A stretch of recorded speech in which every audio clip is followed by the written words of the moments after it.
the fact that we're all focusing on the wrong thing when we talk about birth certificates and the age of these guys. Well, last week they're 30-pluses, mixed with a bit of youth and some new players coming in. Ed Allen gets his opportunity to start today. Interesting with Lipinski starting on the bench. But again, that's the confidence they have in their squad and guys to be able to play the roles. Jack Crisp steps up last week in the absence of Pendlebury and behind the ball they cover for Maynard. Moore goes out today, which is the challenge because you're right. Adelaide number one attack, aren't they? That's right. And without Darcy Moore today, the safety blanket goes away for a player like Billy Frampton, who we know is going to have a massive job on Phil Thorpe today. So really looking forward to it. And I'm with you a bit. The question mark still on the Crows' defence, back six, both team defence and then their personnel in that back six. Can they stand up under pressure, under weight of opportunity from the other team? So that's what Matty Nix will be challenging his team with today. But I think you're right. Those players they've added, I think James Peatling's been a huge story this year. He's been outstanding. Isaac Cummings, another one. It's just meant that that you talk about teams' bottom sixes for the Crows. They're not carrying guys anymore. There's some real integrity of selection. Brodie Smith can't find his way back into the team at the moment. The young top 10 draftee hasn't been able to. Sid Draper, hasn't been able to cement his spot in the team. So that talks to a really good, strong squad. They're healthy. No changes this week. I like the sound of that. So I think it's a real test for Collingwood today as well, because the Crows, we know, don't fear this team. Okay, the numbers don't look great, win-loss, but they like playing here. They like the open expanses at the MCG. Neil Bullen's the other one that I wanted to mention as well. His impact on the team in terms of the role he plays. So all across the ground today, really great, really exciting matchups. I think the weather will hold off, even if it doesn't. We know the MCG holds up really well, unless we get a big downpour. And I think the focus will be on, are they too tall? The Crows fall to the ball. I think it's one of those days where maybe the big guys don't get any smaller. So I'm really looking forward to this one. Long lines out the front. They're already filling up right at the very back of the grandstand. So despite the fact it is cold and wet. It's really busy outside. Is it? Yeah. Really, really busy. So it's still only a dozen degrees the way it is at the moment. So it feels like our first proper sort of winter's day with a couple of weeks out from the season proper. Yeah, they're expecting in excess of 70,000 here today. I must admit, moving over to Melbourne a couple of years ago, one of my early reactions to footy in Melbourne. It rained all afternoon. Richmond and Collingwood, they got 95,000 on the Friday night. I thought, gee whiz, whatever the weather, they show up here. If that was in Perth, you would have got 35,000.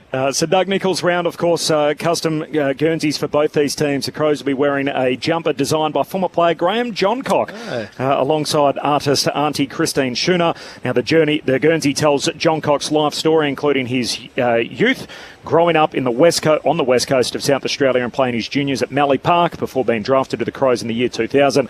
The features of the design include a tribute to Johncock's late mother in the form of a large crow, which you can see in the centre of the jumper, which is predominantly red. The crow is in blue. The club's wearing white shorts today. It's also got the footprints representing Johncock's journey to the Crows. The past and present Indigenous Crows are represented with symbols on the Guernsey, while sea creatures such as the blue swimmer crab and butterfish represent regions of South Australia's west coast. The Guernsey, of course, for Goona will be worn as well in the AFLW and the SA NFLW sides across the weekend. And just quickly, the Pies jumper today. So this is designed by First Nations artist Lisa Thorpe, inspired by some of her artwork, which represents the law of the land. So this is due to celebrate culture, unity and country. There are a number of different aspects of the jumper. While it still resembles Collingwood's traditional home jumper, there are spear shapes. There are also some little footprints that work their way up and down the black and white stripes. So Lisa Thorpe's design for the Collingwood jumper today. Welcome to Country is only moments away. Uncle Colin is out there ready to go for that. We're 7 minutes from the bounce and we can take you to the formalities. Welcoming our Uncle Colin Hunter Jr.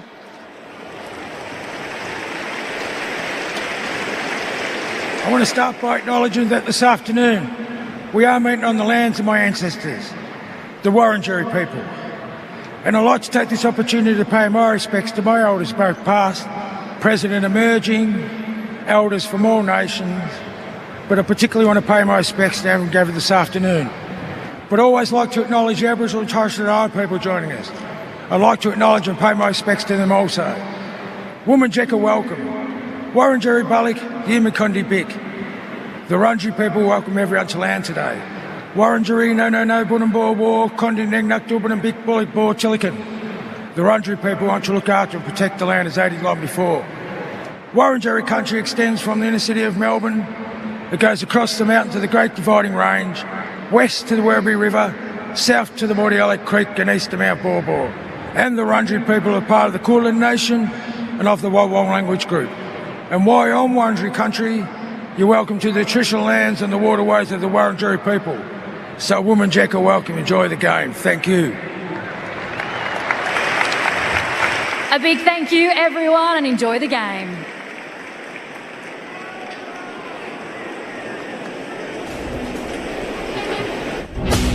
So that is the welcome to country. Two teams just pausing for a moment, waiting to see if there was something to follow, but that is it, as they were lined up almost reminiscent of a national anthem on the broadcast wing for Uncle Colin's welcome to country. We're at the mighty MCG. It is a dark and gloomy day and somewhat feels appropriate on what is really a tragic day to wake up to in the football world after the footy world was rocked after the sad passing of Adam Selwood overnight after his brother Troy, of course, left us back in February. Adam, his twin, departing too overnight. And our thoughts, of course, and our sympathies absolutely with the Selwood family today and with the entire football world who knew him so closely. This is AFL Saturday. This is Saturday footy rather on AFL Sport on AFL.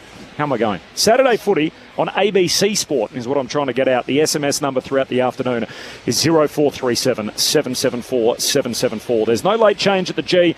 There's a cold and wet day ahead of Collingwood and Adelaide with Lipinski and Sam Berry, the two subs. Ray Chamberlain is with us on the boundary this afternoon in his usual spot, the 300 game AFL umpire. Good afternoon, Ray. Good afternoon, Corbin. It is. I've been listening to Ballie's weather predictions, and I too, as I sit out here in amongst the elements, can confirm there will be no more rain today because I won't endure it. So no, the ground looks magnificent. The umpires are bouncing in warm up. I think you'll find the surface water will dry up and we're going to get a banging game. It's been a big week for your brethren, Ray. The umpires, obviously Simon Meredith was involved in that game over at Perth last week. He's out there again today, so all four umpires going at it again this weekend. What were your observations of the events and how it was handled across the week? Yeah, look, it's been a big week. The umpiring group, Corbin, are an integral part of the game, and without them, quite frankly, mate, the game can't be played. And I think it'd be reasonable to suggest that they've never felt more disconnected in the way in which the sport's administered and the way in which they're treated. And, the kicker about this is the AFL is an organisation, and any organisation knows that you've got to ensure that your people are safe, they feel respected, valued, that they're tooled and educated and supported in a manner where they can go about what they do. And when you don't do that to your people, they become disenfranchised. And, look, the AFL's a professional organisation. They've got responsibilities to all of their staff to keep them safe and supported. And I think this week demonstrates that potentially they're missing the mark. Do you think full-time umpires would help the situation, Ray? I absolutely believe that to elite performance requires a certain amount of time, resources, to be implemented and put in, week out, day out to provide elite performance. Now, people listening at home, they go full-time, that's 40-plus hours a week, right? That's the lens. Players have contact hours in the mid-20s at Clubland. That's sort of where it sits. And the umpires, whilst they don't have that level of contact hours in at the AFL, they do put in significant hours throughout the week. I do feel as though they need to be resource supported and remunerated in a manner that allows them to afford the time every week, every day to be the best that they can be. The game demands it, the game deserves it. Ray, appreciate your insights as always. We'll hear from you throughout the afternoon. Thanks very much, guys. We've got the coin toss coming up in just a moment. Braden Maynard is the skipper today in the absence of Darcy Moore, so the leadership responsibilities shared after Nick Dacos did it earlier in the year, and the three First Nations players involved in the game are also there for the exchange of gifts as well. So Bobby Hill for Collingwood, and of course Wayne Miller and Isaac Rankin for the Crows, and Jordan Dawson is there as well, their regular skipper. And Bobby Hill points towards the goals at the city end of the ground, so winning the toss and deciding to kick to the Ponsford stand end. Two players today in particular, both had hard tags last week, both nullified. Nick Dacos for the Pies, Jordan Dawson for the Crows. Do we see it again? And if so, who gets the big job? I'll start with Dacos, and I think maybe Saligo.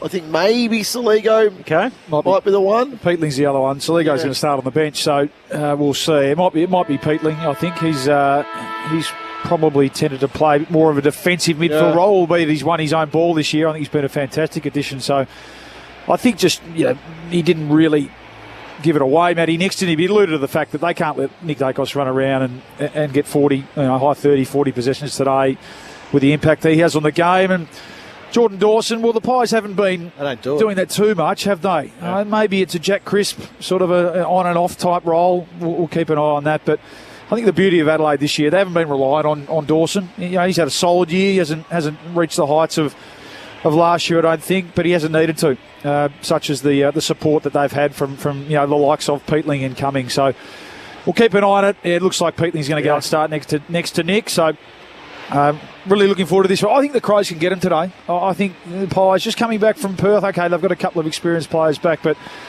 I think they match up really well, and especially forward of the ball without Darcy Moore. I think maybe a bit of an emotional hedge, but I think the Crows in a close one for me. Crisp stands alongside Dawson. Peatling goes to Dacos, and we're ready to go. A test of the Crows' legitimacy. It is Guana, Adelaide up against Collingwood. Cameron and O'Brien, neither decisive. McCreary starting in the middle, hacks it forward there for the Pies into the attacking pocket. Back there, Butts runs it straight out, and the umpire says spin it in. Gee whiz, gathered it about 3 metres in from the boundary line. Love that from McCreary. No mucking around, just sink the slip into it early, take the yards. Ground will be a little bit greasy early on. Forward stoppage. Forward 50 stoppage here for the Pies. O'Brien wins the tap down. Side bottom gathers. Back pocket for the Pies. Handball to Sullivan. Forward pocket for the Pies. Handball to Sullivan to Elliott. Away towards Quaynor. Gives it off to Allen. Floats a kick to full forward. Getting back there, Dawson. The skipper for the Crows. He marks it fullback. No score yet. We've played 45 seconds. Saturday footy on ABC Sport. Had only 14 last week with Miles Bergman for company in the showdown. The kick from Dawson up to the wing. Little fumble from Houston towards Pendlebury. Jams it forward for the Pies, but turns it over, and Dawson again has it. Of course, the last time Dan Houston played against Adelaide was the Isaac Rankin bump. Yeah, and they need a bit of a lift from him too, the Pies. Dan Houston hasn't really found anywhere near his best form so far this year. Worrell with the hand pass received, kicks down to Houston, who punches it away but can't clear it. Walker kicks it inside 50. Frampton knocks it back to the corridor. Dangerous ball collected by Nankervis. Caught in the Allen tackle, holding the ball. Free kick for Collingwood at centre half back. No score through the first 90 seconds. This is Saturday footy on ABC Sport. Ed Allen, the son of Ben, 98 games for the Hawks, 47 for the Fremantle Dockers as he kicks to the back pocket. And there is Houston. A few jeers from the Crows fans. Half-back flank. Kicks the red footy up towards the wing, and Keane again. He marks, he picks up where he left off with an intercept mark, and this time on the wing. That critical mark in the showdown last week. Sends the Crows inside 50, and Howe, intercept mark of his own, wins it back for the Pies. 40 out from their defensive goal. No score through the opening 2 minutes. How was that not 50 ball? I think we had the same reaction. Jesus, Fogarty just decided to stand the mark, and yet he was about 3 metres over the mark, and not only that, locked up to the Collingwood player to slow him down, and Jeremy Howe, the umpire standing right on the spot, didn't have an issue with it. Elliott, off the back flank, kicks down the wing. No mark, spills down to Rankin. He's clipped high, and a free kick for the Crows here. Started in the centre bounce, Rankin, alongside McCreary, so two of those mid-forward type players getting some centre bounce time. Rankin down to half forward. Walker trying to mark from the back over the top of Houston. Can't do so. Close to the boundary line. Keys kept it alive momentarily, and then the hand pass from Sullivan ends up out of play anyway. Houston ran it. And it can take a bit of time going to a new club, but suggestions this week that Collingwood's more chaotic style of game mightn't be as suited to Dan's more sort of control, kick mark type of game.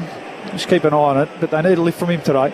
Cameron and O'Brien. O'Brien, the big ruckman, tries to soccer it forward, trips on the ball, goes to ground, the ball spits out back boundary side, and it's not coming out of there. A ball up, and it might be one of those days in which we get a lot of these. Gee, it looked a bit awkward, didn't it? Yeah. Slipping on the footy, the 2 metre tall ruckman going crashing down. Slightly uncoordinated as Sullivan emerges with the football. Gets a handball moving forward for the Pies. Membry over the top of it. Hatches an egg. Comes out. Nick Dacos. Gang tackled. Gets out a handball. Crisp for the Pies. Knocks it on. Pinched by Butts. He knocks it out to Peatling. Half-back flank here for Guana. That's the Crows. Gives it off to Dawson. Kick up to the wing. O'Brien gets a hand in. Loose footy on the logo. Still live. Socket away by Keys. Up over halfway, but Quaynor picks it off for the Maggies. Goes back towards Maynard. Hurried kick down the wing for Collingwood. Bouncing footy will turn out all right. Elliott collects 70 from home. Just doinks a kick inside 50, and Membry takes the mark right on the 50. Yeah, clever, wasn't it? You know you're in good form, you see him okay. That ball cleared about 6 players into the hands of Jamie Elliott. Comes inboard to guess who? It's Dan Houston. No one stands the mark from outside 50. Houston's rocket is the first goal of the day. And a little reminder to the Adelaide faithful of just who he is. Dan Houston, the former Port Adelaide footballer, still in black and white, now at the Magpies. And it is Collingwood with the opener. 1 straight 6. Adelaide yet to score. 5 minutes in. Saturday footy on ABC Sport. Well, that's a little bit of confidence there. I think that Dan Houston obviously needs. So, we saw that so regularly at Port Adelaide, where he was able to sneak down and outside 50, really kick those long goals. So you can see his teammates there get around Dan Houston after that goal. And all you need sometimes is it's just a little bit of confidence. Like, we know Dan Houston's a good player. He's an All-Australian. So when we talk about he's not going well, he's not going to the standards that he was of an All-Australian player. So I think that's only around the corner for a good player like him. O'Brien, a clean tap onto it quickly. Rankin and Philthorpe. Leads up and marks 48 metres out. Slight angle to the left. Just elite centre bounce work, and Nick Dacos just made a little mistake there, and I watched him. He chastised himself, just letting Isaac Rankin get goal side. Nice hit from O'Brien into space, and doesn't need too many looks at it. Isaac Rankin kicking inside 50. He's the one, or one of the ones you want the ball in the hands of. This is a star on the rise. Riley Philthorpe sends it on goal and tugs it slightly just to the right-hand side.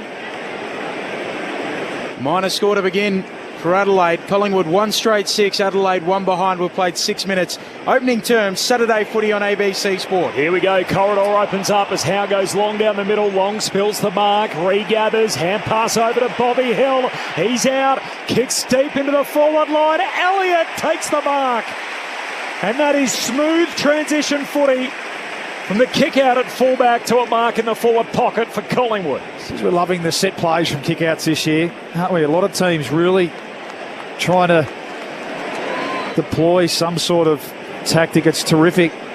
Doing it effectively too. We know it's the least source of scoring, but that was brilliant. Elliott across the body. Misses near side or behind. 1-1 to 1 behind. 7 minutes in. Saturday footy on ABC Sport. Collingwood by 6. It's been really noticeable tactically, hasn't it? A lot of teams trying to employ, and a lot of the time it involves most players going to one side and opening up the corridor, and that was a magnificent kick to Long. Pies leading by a goal.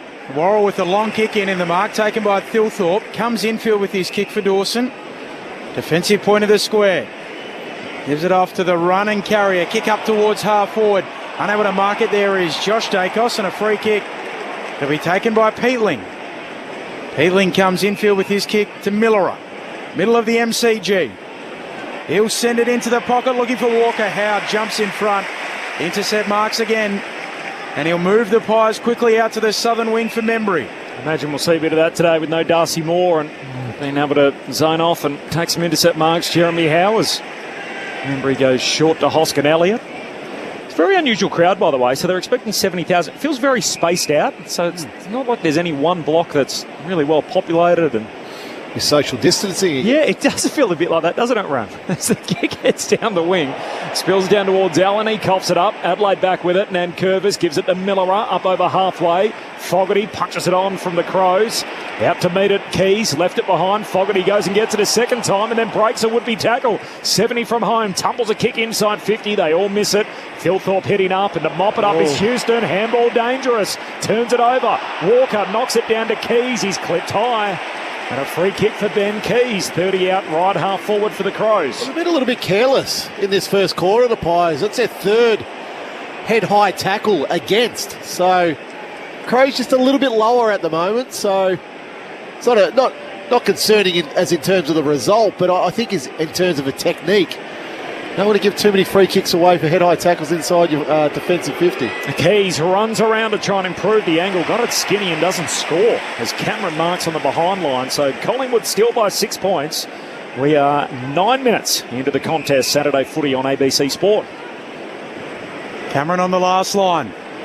Sends it as long as he can towards big Mason Cox. He brings it to ground at Alan Rose. Handball stolen. Rankin runs to 50. Likes the look of the sticks. And that is magic. Isaac Rankin pinches it and finishes it. Scores level. 1-1-7 apiece. 9.5 into the opening term. And who could forget the Saturday Arvo when they last met? He ran too far on the members' wing. And pinged to Hammy. And pinged to Hammy right at the death knock of the game. Scores level, Adam Ramanauskas and Luke Ball. Oh, young Ed Allen. Yeah. You've got to be, make sure of it, don't you, when a player like Isaac Rankin. It was a bit like the NBA Finals at the moment on Remy. You're a basketball man. It was a genuine steal, wasn't it? And then off a couple of stacks, just steadied and went bang from the paint. What a player he is. You love that. A lot of players panic in Rankin's situation when they've got the steal. It's like, oh, I've got the steal. But Bawley summed it up nicely there. Just steady, got his shoulder squared to the target of the goals and didn't try to overkick the ball, just caressed it through. Lipinski and Berry, the two subs. No late change coming in as Collingwood win it back edge of the square. Josh Dacos to Houston. His handball knocked down. Taylor gets there for Adelaide. Got it out to Dawson, who kicks wide to Isaac Cumming. Marks on the wing for Adelaide, short to Hinge. Pressure at the moment from the Crows. Top 4 pressure team in the comp. They're just creating turnovers, causing some fumbles. He scores level through 11 minutes. As Hinge goes along to the pack in the pocket, offhand, spills down to Curtin. Tight from the boundary line. Just touched on the way through it. Clipped the post. Gee, Curtin, I thought he'd done something miraculous as he kicked a floater across the goalface and it almost bent its way through. It's just clipped the padding, hasn't it? The umpire's right there, so it's a good call. He went the inside out. Torpedo. That was unbelievable as Houston sends a long kick up to the wing. Riley O'Brien, the smartest man in football. 4 degrees, he takes the mark. Gee, he claimed it too. Curtin had his hands in the air. Sends it back into the pocket here for the Crows. There's Curtin again, hands to it, doesn't mark. Side bottom Robes, Pies back pocket. Handball to Frampton, to Josh Dacos, twisting, turning, clearing with the kick. Cox into the back of Laird. Chris Robes, and he'll kick around the members' wing. Goes to Elliott, who's one out in the cage down there with Michael Annie. Michael Annie does very well, gets the con bounce. Has it for now, turns, kicks back down the wing. That's an ugly kick. Crisp onto it for Collingwood. Hand pass knocked down, and now a pack forms around him, and the ump says, I'll have it. Saw a tremendous running goal for Isaac Rankin. One of the behinds of the season so far from Curtin in the forward pocket. And now there's a free kick and a ruck infringement, which is our favourite thing to do in the game at the moment, is to pick one out in that scenario, and it's going to O'Brien's way. Have it at half back. Adelaide by a point. There's that miraculous Curtin behind 12 minutes in. Long kick down the wing. Spills off hands to Saligo. Handball out to Curtin, who's been busy early. The youngest Crow out there as he tumbles a kick inside 50 and it rolls out of play. Says insufficient intent. That kick probably travelled 60 metres, Rama. He was against the boundary line himself, trying to bang it down the line. So free kick for Collingwood, left half back. Adelaide by 1. Now with the kick back up to the wing. Cox goes up, lots of it. Not paid the mark. No, he is in the end.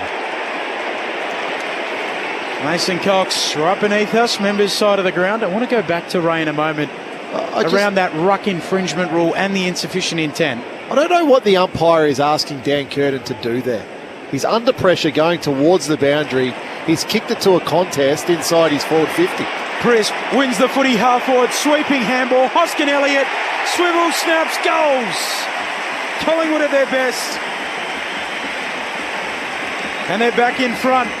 They lead it by 5 points. 2-1-13 plays 1-8. The Premiership Don and Premiership Pie Adam Ramanauskas and Luke Ball. Oh, just something out of nothing, Ramo. That was brilliant from Jack Crisp, wasn't it? Again, we had Rankin stealing one at one end. This time it was Jack Crisp stealing it with the right hand, and then it was a 30-metre handball. Yeah. He looked up, saw Hoskin Elliott in space, and just flushed it with the left hand. And Hoskin Elliott good to capitalise. So well done, Jack Crisp, who was just magnificent last week. I thought him and Elliott got the Pies over the line. That's an unbelievable goal assist. Given it is Sir Doug Nicholls' round and we celebrate so many of our First Nations footballers, as Corbin always calls it, a sweeping polyfarmer handball, wasn't it, from Jack Crisp? Sure was. Certainly was. Second lead change in the game. Feels like we're in for a good one today. We had high hopes. We've had some highlights already, and we've only travelled 14 minutes. Saturday footy on ABC Sport. Quick kick out of the middle from the Crows. Bounces down to half forward. Oh, they all left it behind. Everyone ran on. No one went and got the footy. Perryman does that. Handball along the boundary line and then skidding through. Close to the line. Nankervis kept it alive. Perryman gets a second go. Kick swatted down. Jack Crisp goes darting through. And the AFL's Iron Man keeps it alive. Gave it to Nick Dacos. His hand pass knocked down. Some sockers it back in the other direction, but Pendlebury's there. And the Magpies reload all the way back to Frampton, centre half back. They try to switch. Frampton gives it off to Quaynor. Takes a couple of bounces. Runs to the logo. Overshoots Bobby Hill, but Miller goes to ground. The ball will tumble close to the line, and the umpire will say, spin it in. So Ray Chamberlain, going back to that earlier incident, what is the umpire asking Dan Curtin to do? So in relation to the ball up, it was an immediate smack across the chops. So that's going to be high contact. Yeah. That's not sort of ruck lotto. Moving forward in terms of the insufficient intent, I felt that I don't think that free kick needs to be paid by virtue of the fact that the ground, you will reach the boundary line or you'll score. So at some point, where that ground, where the boundary sort of coils around, it will go out of bounds at some point. There were players in the vicinity. Yeah. So I feel like it's a pretty rough implementation of the law going forward. So the boundary throwing, Collingwood had it, now lost it. Adelaide through Saligo, outer edge of the centre square, kicks down to half forward. Quaynor puts his fist through it. Into the lap of Houston on the wing. Handball to Allen. He kicks a high ball down to half forward for Collingwood. Only one Crow in the pack, and they were worried about him as Miller had his jumper tugged and he gets the free. That actually feels really good from Ray. I've 1-1. Let's take it. What are we, round 10? 10 rounds and I've got one win. As Miller goes back to Michael Lanning. He's in the back pocket. Long kick to the southern wing. A mark taken by Nankervis, moves it on immediately. Handball away to Worrell. Short kick, looking to try and find Taylor. Broken up by Quaynor. Still Adelaide with the numbers. Keys gives it off to Laird. Handball to Dawson. Sweeps a handball out to Walker. Now the extra hand pass back to Taylor, who's kept on moving. Kicks inboard. It's a good one. Reaches Rochelle. There was a free anyway as he was put down after getting the kick back inboard. But Zach Taylor's had a nice start here. Yeah. Pressure and disposal. Ray Chamberlain, you got a little response to Ram there? I just didn't realise we were keeping score, Rammer. Ray, there's always a scoreboard in my game, my friend. Ray's lost count, though. He's won so many. Hashtag sharpens the pen. And we've likely start Zach Taylor, the 22-year-old. He wasn't in the team at the start of the year. He's now playing his 6th game of the season. Nice setup there. Rochelle to finish off the work. He's got it. And we have 3 early lead changes. Adelaide back on top. Crows by a point. 17 minutes in. Adelaide 2-2. Collingwood 2-1. Saturday footy on ABC Sport with Luke Ball and Adam Ramanauskas. Well, you can trace it all the way back to half-back here, Ram. And they're already showing intent, the Crows. That's why I like it. It wasn't a perfect play, but the quick give, the quick release off half-back to the runner coming pass just creates, it gets energy on the footy. It creates something up the field. And again, it wasn't perfect, but they had numbers at the contest, so there's a clear intent with Adelaide here how they want to play. Their ability to score from turnover is elite. It's actually number 1 in the comp at the moment, and it all comes back to that give without even thinking about it. And then things create up the field with such a talented forward line, getting the ball in motion from halfback, creating things, creating movement upfield. And that time it was Taylor, who, as you said, has had a really nice start. No sub this week for Zach Taylor. Had a really nice start to this game. Goal for goal through the opening 4, long with the clearance for the Pies, tumbles into the pocket, getting back there, Hinge leaves it behind, then goes back and wins it. Does really well. Emerges with the football, exits D50, kick to Rochelle. Just backward of the wing here for the Crows. He'll kick around the southern boundary line, out there, Frampton dealt with, free kick. Just wrenched off it. Umpire Nathan Williamson in game 200. Ray Chamberlain. Yeah, Dan Houston made his way to the interchange bench, just in the hands of the doctors. A lower limb situation. I think it's more got trod on than anything like a rolled ankle. Umpires Williamson, Meredith, Mollison and Bales in charge of this one today. So a little milestone for your man, Nate Williamson, Ben. Yep. 200. There's Frampton, goes long down the wing, and Dan Curtin picks it off. So I'm just watching the Peatling-Nick Dacos matchup. Dacos has gone to half forward now to shake the tag. He's got Rory Laird as his direct opponent, but Peatling, when he's in the midfield, Dacos is going everywhere with him. Curtin back to half forward, spills down to Howe. His hand pass meant for side bottom. Missed him, slides out of bounds, and the ump says throw that in front of the Shane Warne stand. Adelaide by a point. 19 minutes gone, 2-1 to, Collingwood 2-1, Adelaide 2-2. Well, Goona, as they're known, of course, the Crows throughout Sir Doug Nicholls round. This is the first week of 2. You've got a good one already with 3 early lead changes here at the G. Saturday footy on ABC Sport. Peatling receives the handball from Thilthorpe and he's tackled out. Long doing the dirty work there for the Pies. Throwing coming again on the southern side of the ground. Shane Warne stand. 12 degrees Celsius, feels like 8. Very cool day in Melbourne. Cameron slapping it down. Spills out towards Long again. Hooks across his body. Cox takes the tumbling mark, the big man. Wants to get it moving quickly for Collingwood. Kicks inside 50 in the direction of Myercheck. Chris Broves, clever snap on goal. Needs a bounce, doesn't get it. Back there for the Crows is Max Michaelani. What a player he's become. Slaps it away from the dangerous Bobby Hill. And scores are level. 2-2-14 each of 2. Time on. First term Saturday footy on ABC Sport. He's in the great alliteration team in the competition as well, Max Michaelani. We like that as broadcasters. As mark taken by Laird as he goes long down the wing, and a tumbling mark for Dawson. Almost landed on the footy on the way down. Started well, the skipper. Possession number 8. There's a wrestling manoeuvre over the shoulder of Braden Maynard. Mark's paid, kicks down to Fogarty, who takes a juggled mark himself. 70 metres out left half forward. Wanted to go, decides to come back inboard to Dawson, who is a left footer on his preferred side. Kicks for Walker. He'll take this. That is a dart. Straight on the chest of the big man, and Walker's got it. 30 out left half forward. That's one of the best kicks of the season. To see Taylor Walker, there's a sea of players inside Adelaide's forward 50. And Dawson has absolutely pierced that ball to hit Walker on the chest. Outstanding kick. Quiet last week. How has he responded? Jordan Dawson. The hot start. And Walker, goalless last week. Not today. Pops it through. And Adelaide lead by that kick. Goona, 3-2-20. They lead Collingwood 2-2-14. A 6-point advantage for the road team. 22 minutes in. Saturday footy on ABC Sport. Yeah, it was a beauty, wasn't it, Ramo? And you asked a question, Corey, before the game. The 2 trump cards in the middle of the ground. Nick Dacos, from Collingwood's point of view, slowish start. He spent a little bit of time forward. I'm not sure he's all 100%, Dacos. That He's flipping around a bit. Yeah, it is. So that's a watch for mine. He's only had the 3 possessions, and the skipper on the other side. That's 9 possessions. Next best is 6. 180 metres gain, a couple of tackles, and 3 score involvements. So whether it's a tag or not, now's the time. You look down at these experienced Collingwood mids.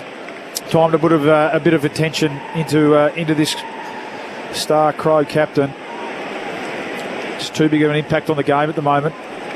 First time today, either team has kicked back-to-back goals. Nick Dacos picks it up in the middle. Forward handball for Pendlebury. Forward handball for McCreery. Runs to the attacking edge of the square.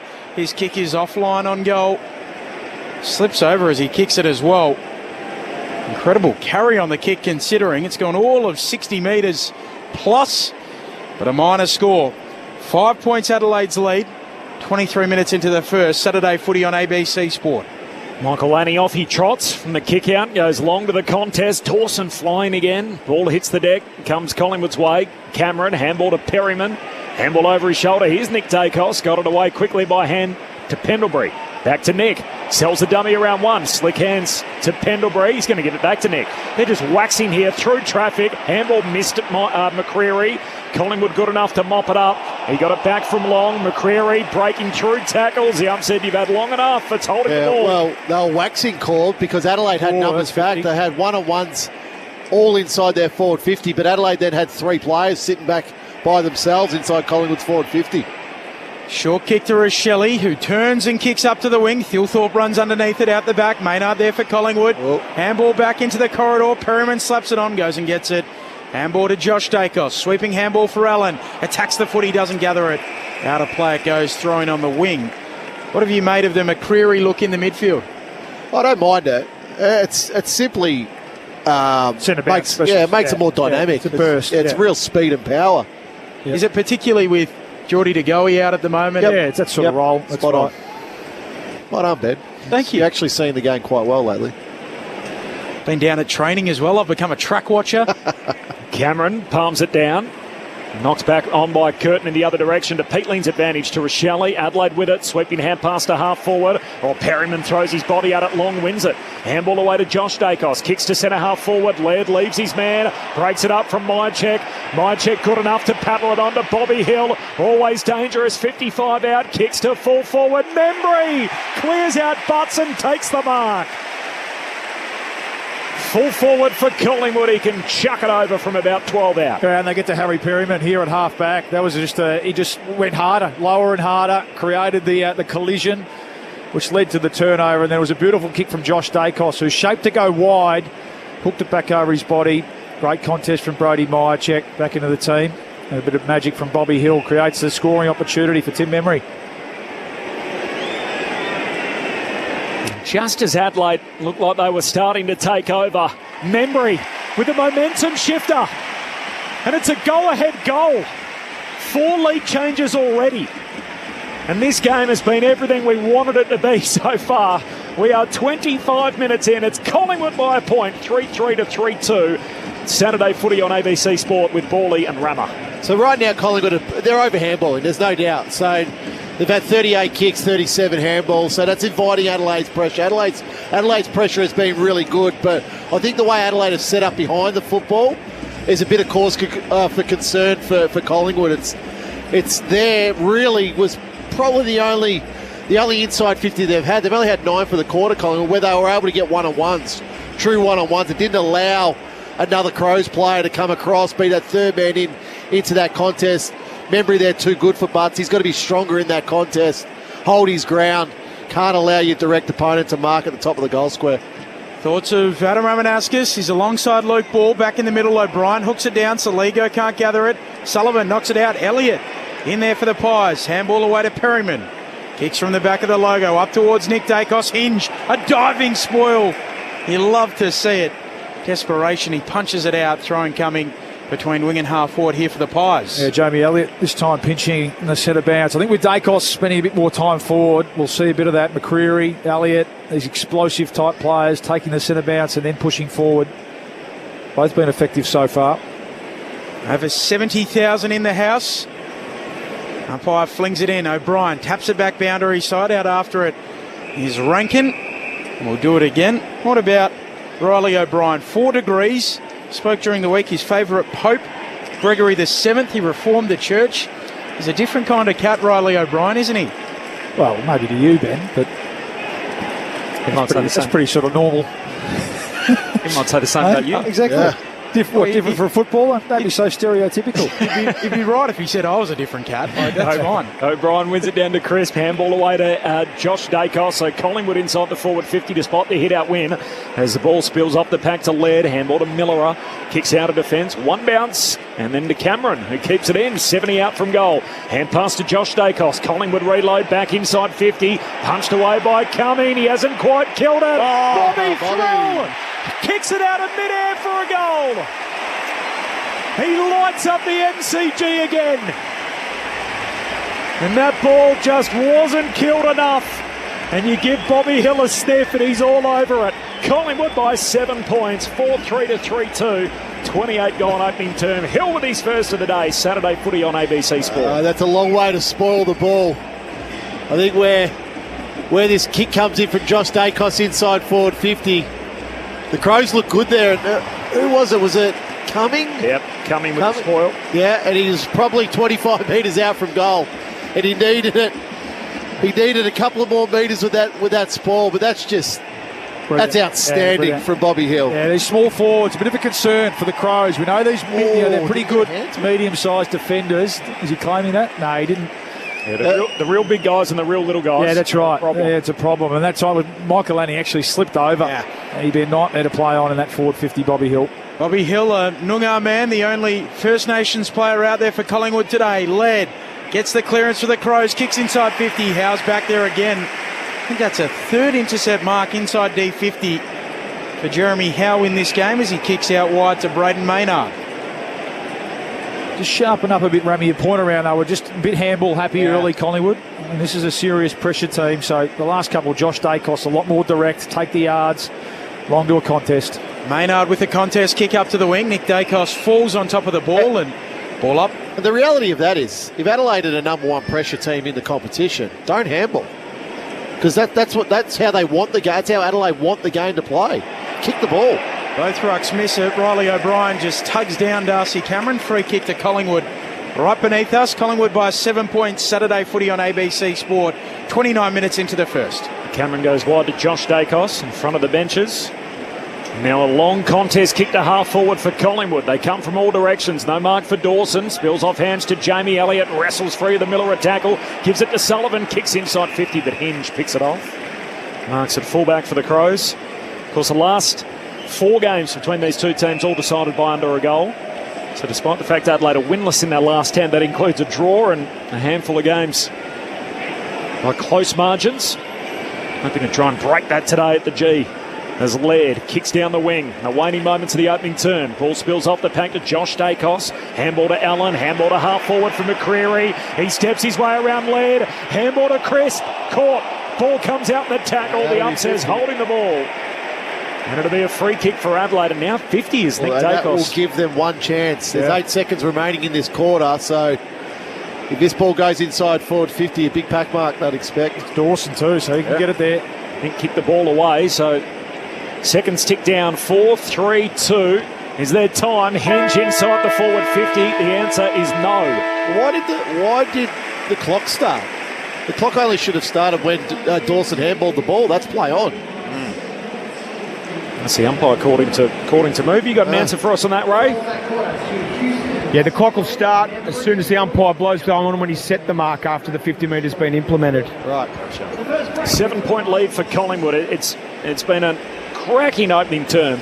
What is a cold and wet day in Melbourne. It hasn't rained so far since play's begun, which is good news, but this threatening grey veil hangs over the MCG with the floodlights on and the temperature just a dozen degrees. Our first real wintry day, it must be said. Yesterday was 17 degrees and clear, and we've been pretty lucky throughout the fall so far.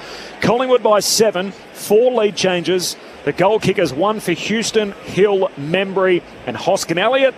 Meanwhile, for Adelaide, singles for Rochelle, Walker and Rankin. Your thoughts on the SMS? Laurel in sunny Rushworth says, good afternoon, team. All settled in, ready for the usual Saturday calls, especially my Cats tonight. Good calling. Thanks, Laurel. Of course, there's 2 games in the twilight today, which is a little unusual. So that'll be Port Adelaide and Geelong coming up next. At the same time, GWS play Fremantle. And then tonight, a standalone Saturday night game, which features the Western Bulldogs and Essendon under the roof at Docklands. From Matt in Tassie, the AFL wants the last touch out of bounds rule to be a free kick for the opposing team, so just introduce it and the players will adjust. The AFL just needs to make it official. Of course, we do have that in the SANFL and in the AFLW competition, but not in the state leagues in the other states, and of course here at AFL level. More of your thoughts coming up off the SMS, and we'll hear from Bawley and Rammer as well. A cracking game so far. Collingwood by 7 at quarter time. This is Saturday footy on ABC Sport. There was something very different about this federal election. There are concerns about the impact AI could have on young voters. So, what can we do about it? If You're Listening presents Australia versus the Internet. Find the podcast on the ABC Listen app. This is the Sir Doug Nicholls Round. On your radio, Sport Digital and the ABC Listen app. Elliott collects 70 from home, just doinks a kick inside 50, and Membry takes the mark right on the 50. Comes inboard to guess who? It's Dan Houston. No one stands the mark from outside 50. Houston's rocket is the first goal of the day. Cameron on the last line. Sends it as long as he can towards big Mason Cox. He brings it to ground at Alan Rhodes. Handball stolen. Rankin runs to 50. Likes the look of the sticks. And that is magic. Isaac Rankin. Crisp wins the footy half forward. Sweeping handball. Hoskin Elliott. Swivel snaps. Goals. Collingwood at their best. Cameron, who keeps it in, 70 out from goal. Hand pass to Josh Dacos. Collingwood reload back inside 50. Punched away by Cumming. He hasn't quite killed it. Bobby Thrall kicks it out of midair for a goal.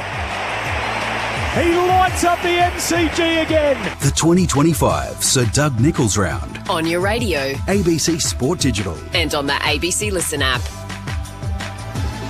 Saturday footy on ABC Sport. Corbin Middlemass, Ben Cameron, Ray Chamberlain on the boundary, and our premiership pair, Adam Ramanauskas and Luke Ball. The Magpies by 7 points at quarter time. Well, Really, a terrific quarter of football.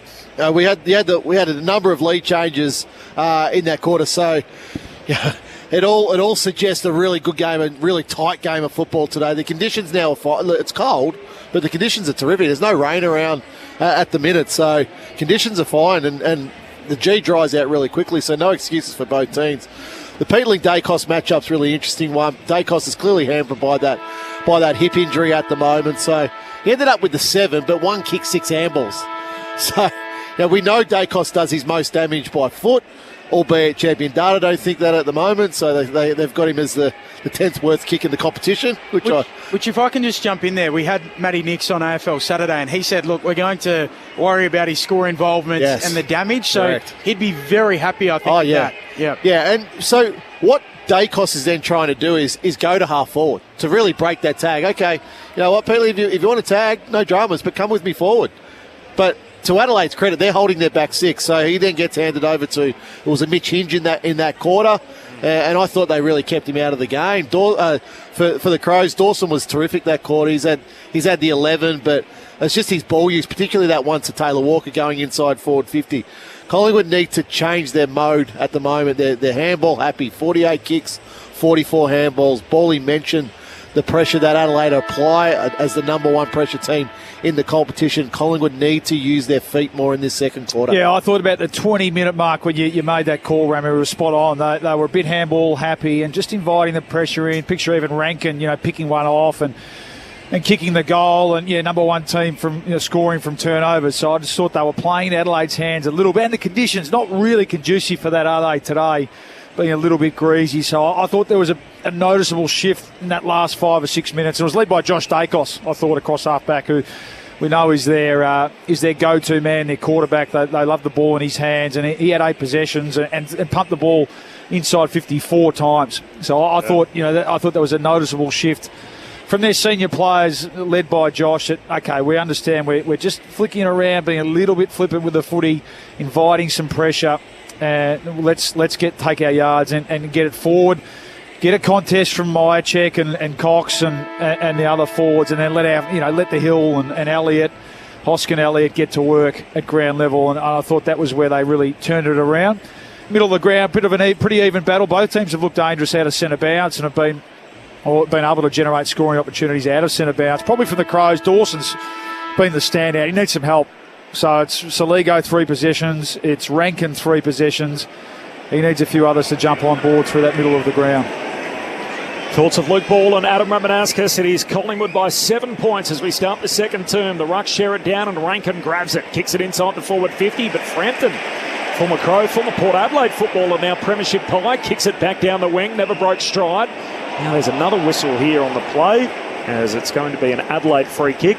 It's an illegal shove into the back of Wayne Millerer by Bobby Hill. Goes wide to Isaac Cumming. The Crows work it forward. Gives it to Saligo. Kicks in the Walker direction. Over the top goes Howe. Punched further afield for Adelaide. Fogarty's got it. Tackled. Maynard makes sure he's not going anywhere as the pair untangle, and the ump calls for a ball up. Forward pocket for Goanna. The Crows during Sir Doug Nicholls' round. Kicking to the Ponsford stand and early doors second term. From the ball up, Pendlebury gets a handball away straight to Long. He's carried out. Do it again. Forward pocket here for the Crows, attacking the city end of the ground in this second term. Some serious power and horsepower and beef in that Maynard and Fogarty matchup in there.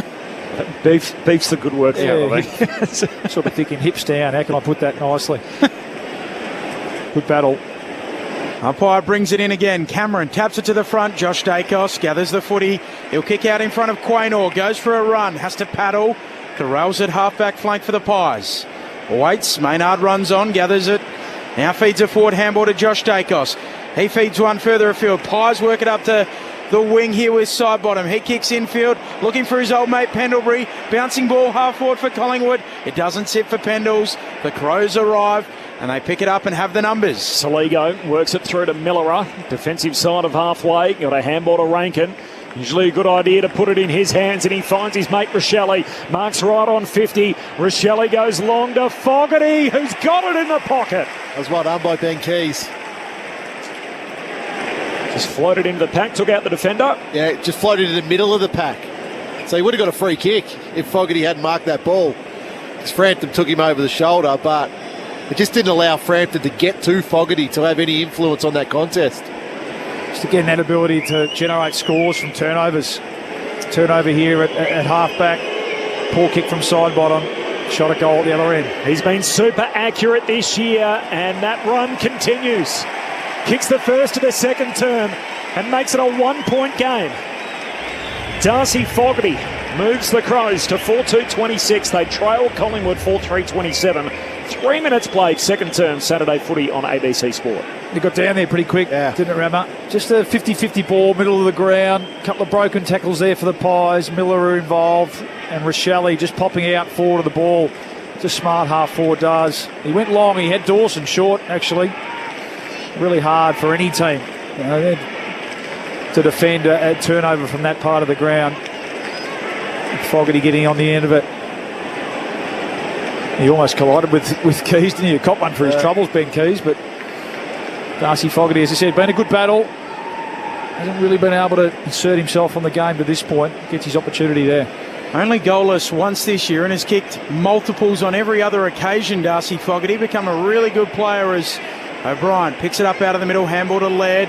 Back to Dawson under pressure. Handball a turnover. Holding the ball anyway. Nick Dacos gives it off to Pendlebury. Off to Darcy Cameron. Kicks Collingwood inside 50. Dawson, the skipper, goes back and marks for the Crows. 40 out from their defensive goal and moves it on to Neil Bullen. Love that by Dawson. Make the mistake. Go fix it up.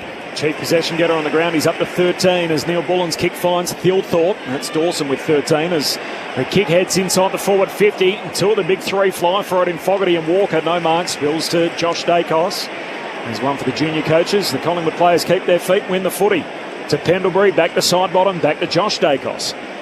Handball away to Sidebottom against the boundary line, running out of room. Comes back inboard. Pendlebury measures the drop punt and got it to Hoskin Elliott. Still got every bit of it. Scott Pendlebury, the 37-year-old, is the oldest man out there today, as he is most weeks. Collingwood by a point. Hoskin Elliott, the Pies Swiss Army knife, kicks to a contest half forward for Collingwood. There's a free kick. It'll go to Collingwood. Mason Cox. Or Elliott, I think.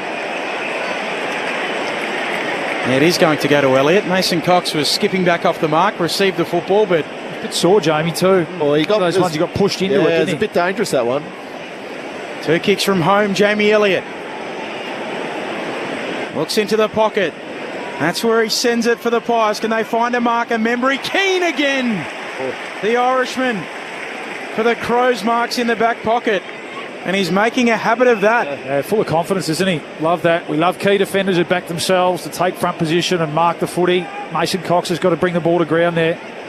Kicks to the opposite pocket for Butts. He sends it out to the wing. No mark taken. Frampton going at ground level. Keys too. No surprises. Howe gets it back for the Pies. Gives it off to Perryman. He hooks it inside 50. Bouncing ball. Here's Elliott. So too Hill. Bobby Hill goes in again, but well done there by Laird. Wins it for the Crows and they should clear. Coming. Handball away towards Michael Lanny. Hand pass against the boundary line to Rankin. Heavy tackle. But it was over the shoulder from Jeremy Howe and a free kick for Rankin. Another one. That's their fourth. I think that one's hurt Rankin a little bit as well. Right in the back of his neck. Where's he only have it back of your neck? He's holding his neck. No, I think just looking at the replay, I think that was from an earlier one. Prior collision with a teammate, Benny Keys. He's on a bit of a warpath out there at the moment, Benny Keys. Short to Neil Bullen, the only premiership player on Adelaide's list. As he kicks down to half forward, O'Brien whacks it back inboard. Picked up by Peatling, spun around. Hand pass only goes as far as Sullivan. He's tackled and held up by O'Brien. A ball up on the wing. Ray Chamberlain. Yeah, Dan Houston, that right lower leg heavily strapped. He's actually standing next to the bike and just one leg, the one that's obviously injured. He's moving, trying to keep that blood flow, keeping it warm. Keep an eye on that one. Sounds like a bad corky, doesn't it? Cork calf. They're tricky. Jamie Elliott in trouble here too. He's got a blood rule, so after copping that knock in the head, a little bit of claret just trickling down the side of his face. And he'll trot off, and Brody Myercheck runs on. It was an elbow from Mason Cox that it was actually cut open his head. Just clumsy big men, aren't they? Suckered forward there by the Crows towards half forward, but picked up half back for the Pies by Josh Dacos. Handball for Sullivan, right there with him, Rankin. Out of play, it goes on the wing. It's funny. We all had those teammates that, for whatever reason, they'll run into you or... It was yours. And it's just like... Mark Johnson used to run into me a lot. Cozzy was mine. Cozzy knocked me out, broke my nose. Tore my hamstring once. I reckon Cozzy was responsible for me missing about 20 games. Love him. From the ball up on the wing, kick from Cameron back to the outer corridor. No mark for Nick Dacos.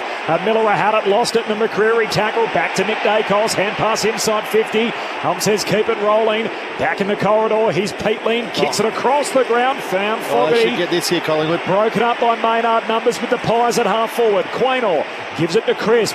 Now to the 50-metre arc. Hand pass to Maynard. Shoots to the goal square. Trying to find Myercheck. Is he getting a free? No. Picked up by Butts. Tackled by Membry. Taken to ground. And the ump says I'll have it. Close, wasn't it? Yeah, it's clearly over the shoulder. Just a little bit out of sorts, Myercheck. Obviously, he didn't play last week. He's competing and presenting well. Just can't get his hands to stick yet. Hasn't touched the footy. Pies by a point. Great game of footy. Forward 50 stoppage here for the Pies. O'Brien brings it down. Myercheck steals it. Can't get a kick away. Hill comes through. Sockers it forward. Keen's back there. Dumps it on the left boot. Kick. Turnover. Mark for Perryman. 45 metres out. 30-degree angle. Wants to chip it into the pocket. Pendlebury. He accepts it. Close to the boundary line. 5 metres in. 30 metres out. Tight angle. Right side for the left footer though. I don't see Pendlebury having many set shots. No. Is that a better option than where Perryman was, 45 out, right half forward? Could have been kicking from 50. Harry Pendles was is right on his fairly journey. skilled. He's going to go the straight kick, not round the corner. This is virtually the Dom Sheed kick. From the same pocket, Pendles misses to the right-hand side. Sorry to Collingwood fans everywhere. Collingwood by 2 points, 9 minutes into the second term. Saturday footy on ABC Sport. It's also the long end of the G as well. Brett Delidio's theory that the balls carry a bit further at the city end than they do at the punt road end. If there's a longer end and a shorter end, this is the longer end. As Butts marks the kick out, goes wide to the pocket for Michael Annie. Against the boundary line, heads to Nankervis. Sprawling mark just at half back. Adelaide with it, Collingwood with a 2-point lead, 10 minutes into the second term. Saturday footy, ABC Sport. Turnover, Maynard wins it back on the wing. 1-2 with Houston. Now lifts a handball to Crisp. Sends it down to half forward for Hoskin Elliott. Comes back inboard. Sullivan to Nick Dacos, all by hand to Houston. He's 55 out. Just lays it up to the top of the goal square. Keane puts his fist through it rather than marking. Into the lap of side bottom and immediately is tackled. And the ump says, I'll have it. 25 out from the Collingwood goal at the punt road end. Again, just one too many handballs there from the Pies. Thought they had a couple of players out. Might have been Sullivan, who could have kept going forward and found a loose. 20 out from the Pies goal. O'Brien wins the tap down. Peatling gets it off to Laird. Laird tumbles it beyond defensive 50. Allen wins it back there for the Pies. Kicks into the pocket. Looking for McCreary. McCreary somehow. Laird had a fresh area on the spoil attempt. And Beau McCreary marks hard up against the boundary line. 35 out, right forward pocket. That's the risk with Rory Laird playing in defence. And that's really a simple spoil there. The ball should have been over the line and a throw in. It's been a good little patch though, hasn't it? Like the last 5 inside 50s here for the Pies. Haven't been able to get any bang for their buck yet though. McCreery with the drop punt. It's across the face and punched through. Worrell on the last line for the Crows. Double fists it through. Collingwood's lead extends out to 3 points, 11 played in this second term. Saturday footy on ABC Sport. Yeah, holding up well, this Crows defence. Just need to see if they can maintain a bit of possession here, give their backs a bit of a breather. It's been a tough 5 minutes. Millera takes some ground and then goes long to Nankervis, and marks at half back. 3-point advantage for Collingwood. Nankervis kicks down the wing, punched away by Frampton. Into the fence, down in front of Ray Chamberlain. Hello, Ray. G'day, guys. Yeah, no, most definitely that City end. I'm not going to get tied up in Delid's theory about longer ends, but it's definitely the ball's travelling on the breeze that way. There you go. Boundary throw-in. Philthorpe palms it down towards side bottom. Kicks down in the Myercheck direction, sits up in front of Keane. Clever, knocks it down for Adelaide to Nankervis, gives it to Hinge, has a fumble. It costs him. Tackled by Josh Dacos. Ball spills out, and then Neil Bullen is caught. Ball up on the wing. Ray, can you check if Craig McRae's wearing footy boots on the bench, please? Okay, surely not. Cox tapping it down, opposed to Thilthorpe. Comes out towards Rankin. Crows possession. Gives it off to Dawson on his non-preferred right. Kicks up to half forward. Fogarty marks. His man goes to ground. He wants to run off with it. Ooh. Free kick, Howe. Just a little bit overzealous with it. Big Tex. He didn't really need to. And Howe certainly made sure that umpire Nath Williamson saw it, but just didn't need to be so strong, getting his body in line with the player. Howe gives it off to Maynard, running around the members' wing boundary. Kick to half forward for the Black and Whites. No one able to mark it there. Down at ground level, Butts gets a handball away for the Crows. Off to Peatling.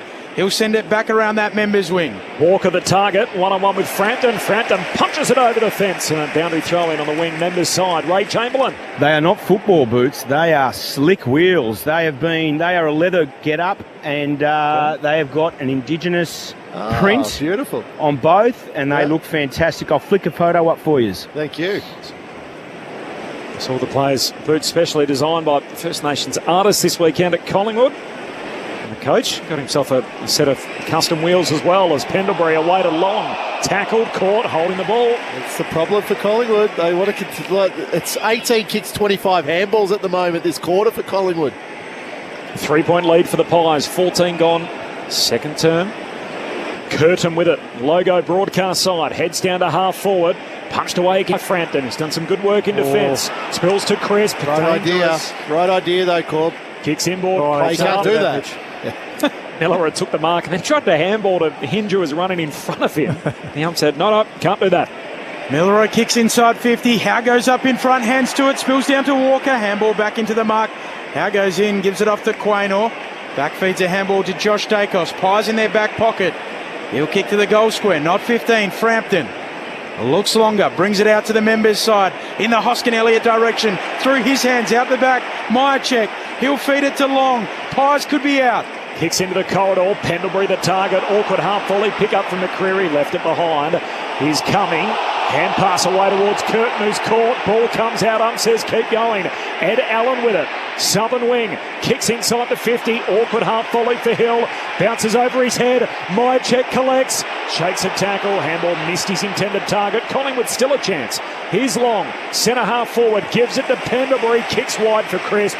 Short ball further forward and finds Hill, who marks 25 out.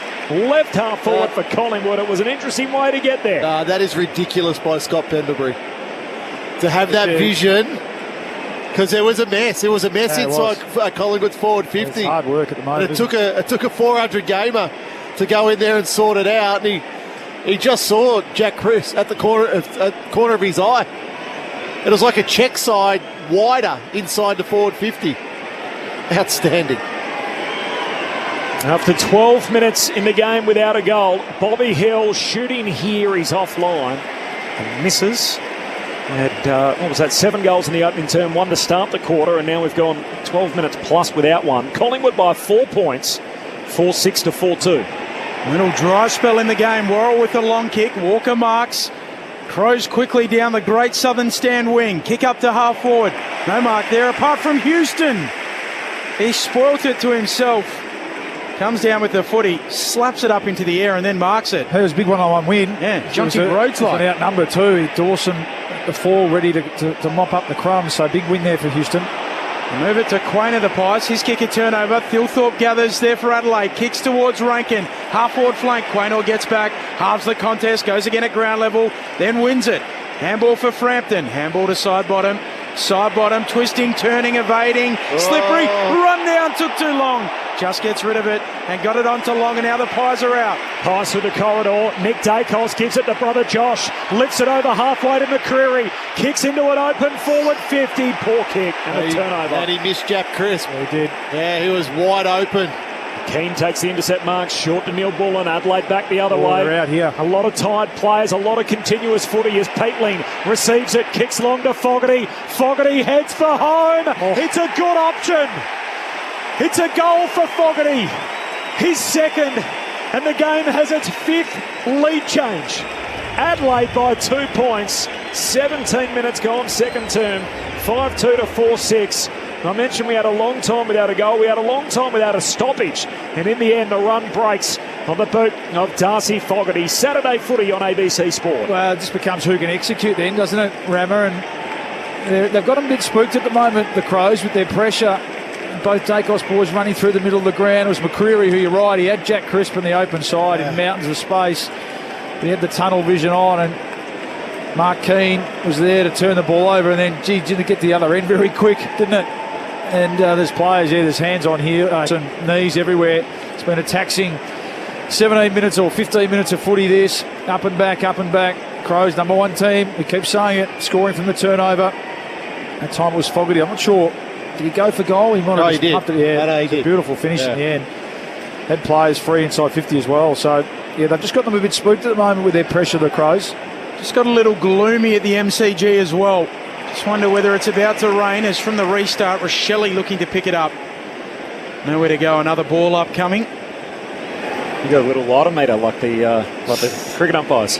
Inbuilt from the Summers of cricket. O'Brien dumps it down, and it would be a great test of character for Ray if it did rain. We've had some boundary riders in the past years that as soon as it's rained, they've made their way straight back up to the box. Yes. So it'll be a great show of character, Ray. No heroes on the boundary, Ray. Keep yourself warm as Curtin sends the Crows inside 50, and Thilthorpe wide out. Left half forward, wheels and goes, eyes the goals towards full forward. Fogarty! Great hands. It's quickly turning into his quarter. He marks alongside the behind post, and he'll go back and look at his third. The 2-on-1 there. Quainor and side bottom. With the big frame of Fogarty there, big hands. Takes that strong mark. He'll step out, snap on the left, and miss the lot. Not quite his term just yet. Poor result there. He can do this though, can't he? The Fog. He can really explode. We've seen him kick 3 and 4 and a quarter already this year. He's kicked 23 goals 4 this year, so the fact he's missed everything means that at least that record still looks nice and neat.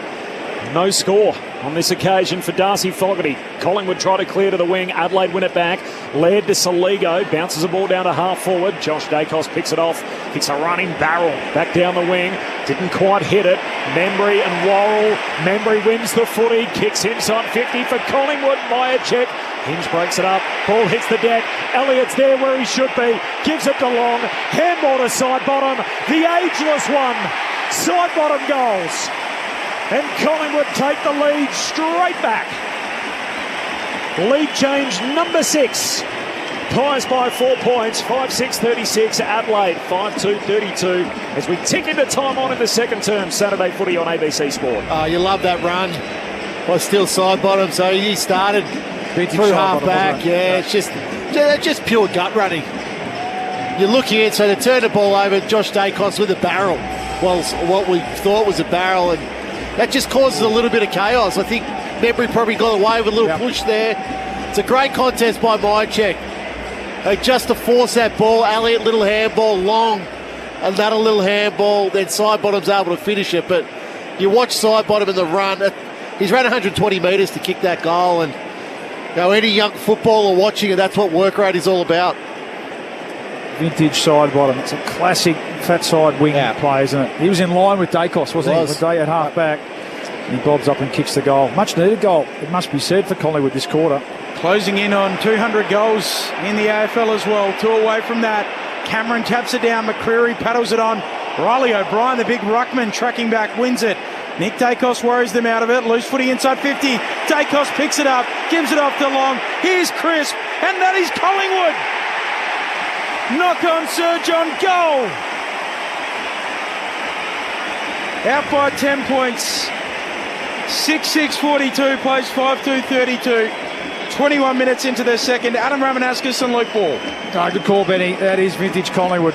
Classic, just surge footy. Nothing pretty about it. Just getting black and white jerseys around the footy. Numbers just overwhelming the Crows here. Had the bigger, probably just had to realise that the pressure was coming, the big fella, and turn around and get it going the other way. Ned Long's had a good little patch here. Couple of handball, a couple of goal assists for him. Just surging out of the centre square. That's what they can do, this Collingwood team. Dacos involved. Got the sense that they just, even the crowd feeling it a bit too, Rama. Yep. They just needed a bit of a lift here. Dominated the first 15 minutes of that quarter for no result. Bang, bang, first time they've been able to get 2 goals in a row. 2 goals in 2 minutes for the Magpies. Back in the middle, there's Long again. Bally got it out towards Sullivan. High kick out to the wing, but Curtin, the youngest man on the ground at 20, takes the mark. Collingwood by 10, 23 gone second quarter. Saturday footy on ABC Sport. And the Crows with it at the moment, short kick to Laird. Yeah, just recognising that the Pies are up and got the momentum at the moment. Just taking the sting out of the contest a bit, the Crows. High bomb. Down the line, hands on it from Dawson, no mark, spills to the ruckman. O'Brien got it to Taylor, away to Rankin. His hand pass picked off by Quaynor. Handball to Frampton. Collingwood back with it, half back. Maynard, long hand pass to Sidebottom, didn't take possession, tried to whack it on. Now he's got a problem. He slides in and catches O'Brien high. And a free kick for the Crows between wing and half forward. O'Brien sends him into the pocket. There's Fogarty again, who's had it on a string in this quarter. Ray Chamberlain is on the boundary, and Ray, I notice you're putting on a few extra layers. This is Ben Cameron's fault. Week after week, Ben, you let me down. I could just feel it. It got gloomy. It felt like it was about to rain, Ray. I thought you were pretty emphatic with your weather report before the game, Ray. Manifest. It's all down. I'm all about the manifestation, and Ben Cameron will be having words at half time. Darcy Fogarty from wide out at left half forward. The drop punt sails goalward, and the goal umpire's left with nothing to do but signal 4 points. What a kick from out wide in the wet. And Fogarty's got 3 in the quarter.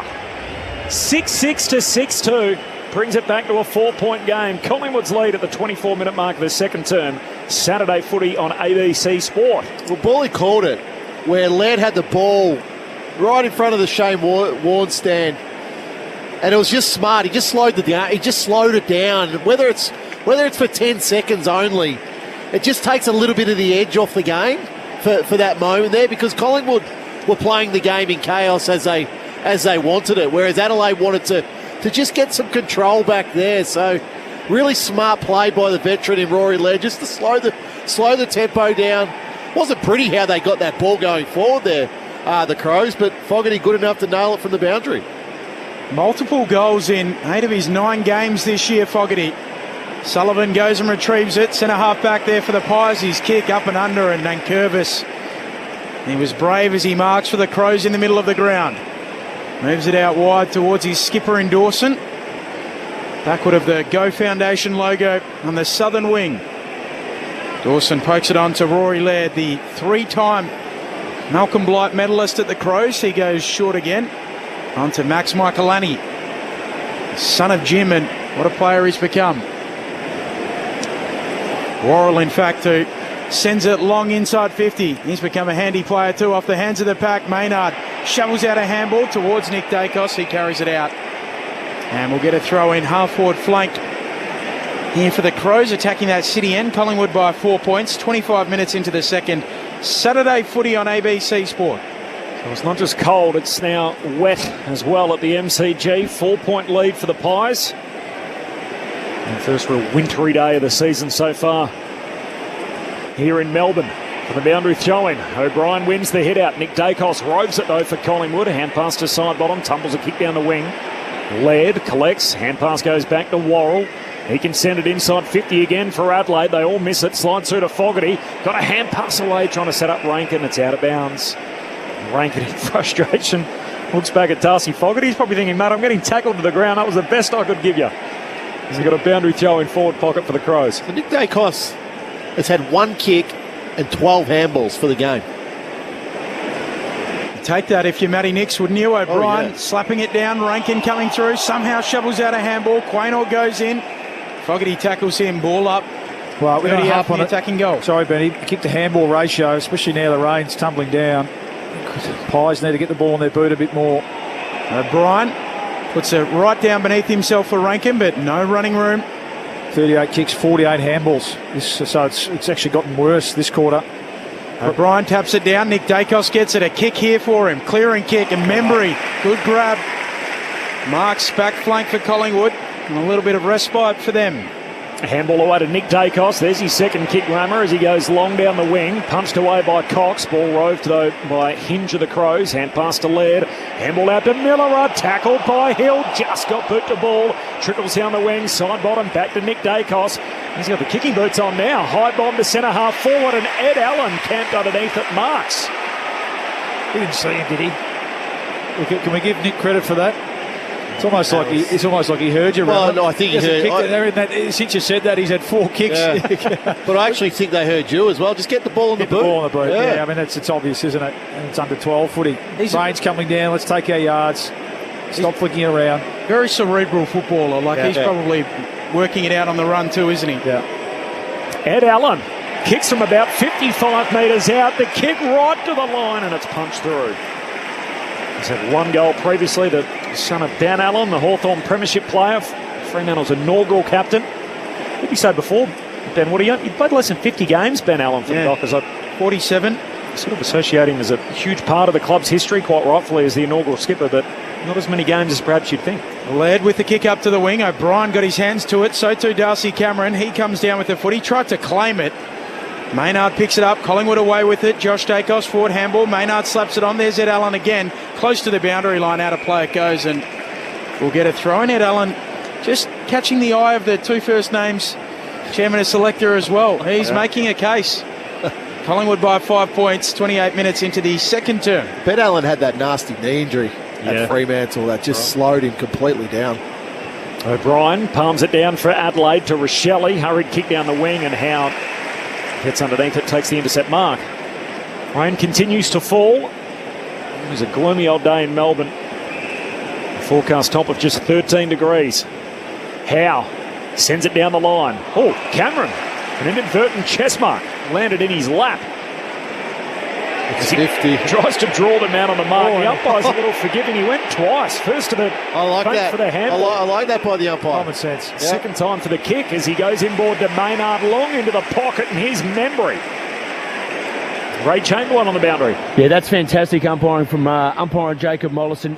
They've all been instructed that if the player feigns but doesn't step off his line, so it's not play on, but he's feigned the handball, and the player on the mark corrects themselves, do not pay 50. Yeah, so nice. Well umpired. A tough kick this for Membry. Wide out left half forward. He'll have to walk back inside the field of play, and he'll have to stay on his line now. After the half-time siren, he's missed near side the whole set. So we've got our half-time score, and it remains Collingwood 6-7-43, Guana, the Crows 6-2-38, a 5-point advantage for the Magpies at half-time. A game which has had 6 lead changes so far. It was a quarter which featured 3 goals for Darcy Fogarty. It's also his tally for the match, 1 each for Rochelle, Walker and Rankin. Meanwhile, the 6 goals for Collingwood made up of 6 individual goal kickers. Houston, Sidebottom, Hill, Crisp, Membry and Hoskin Elliott.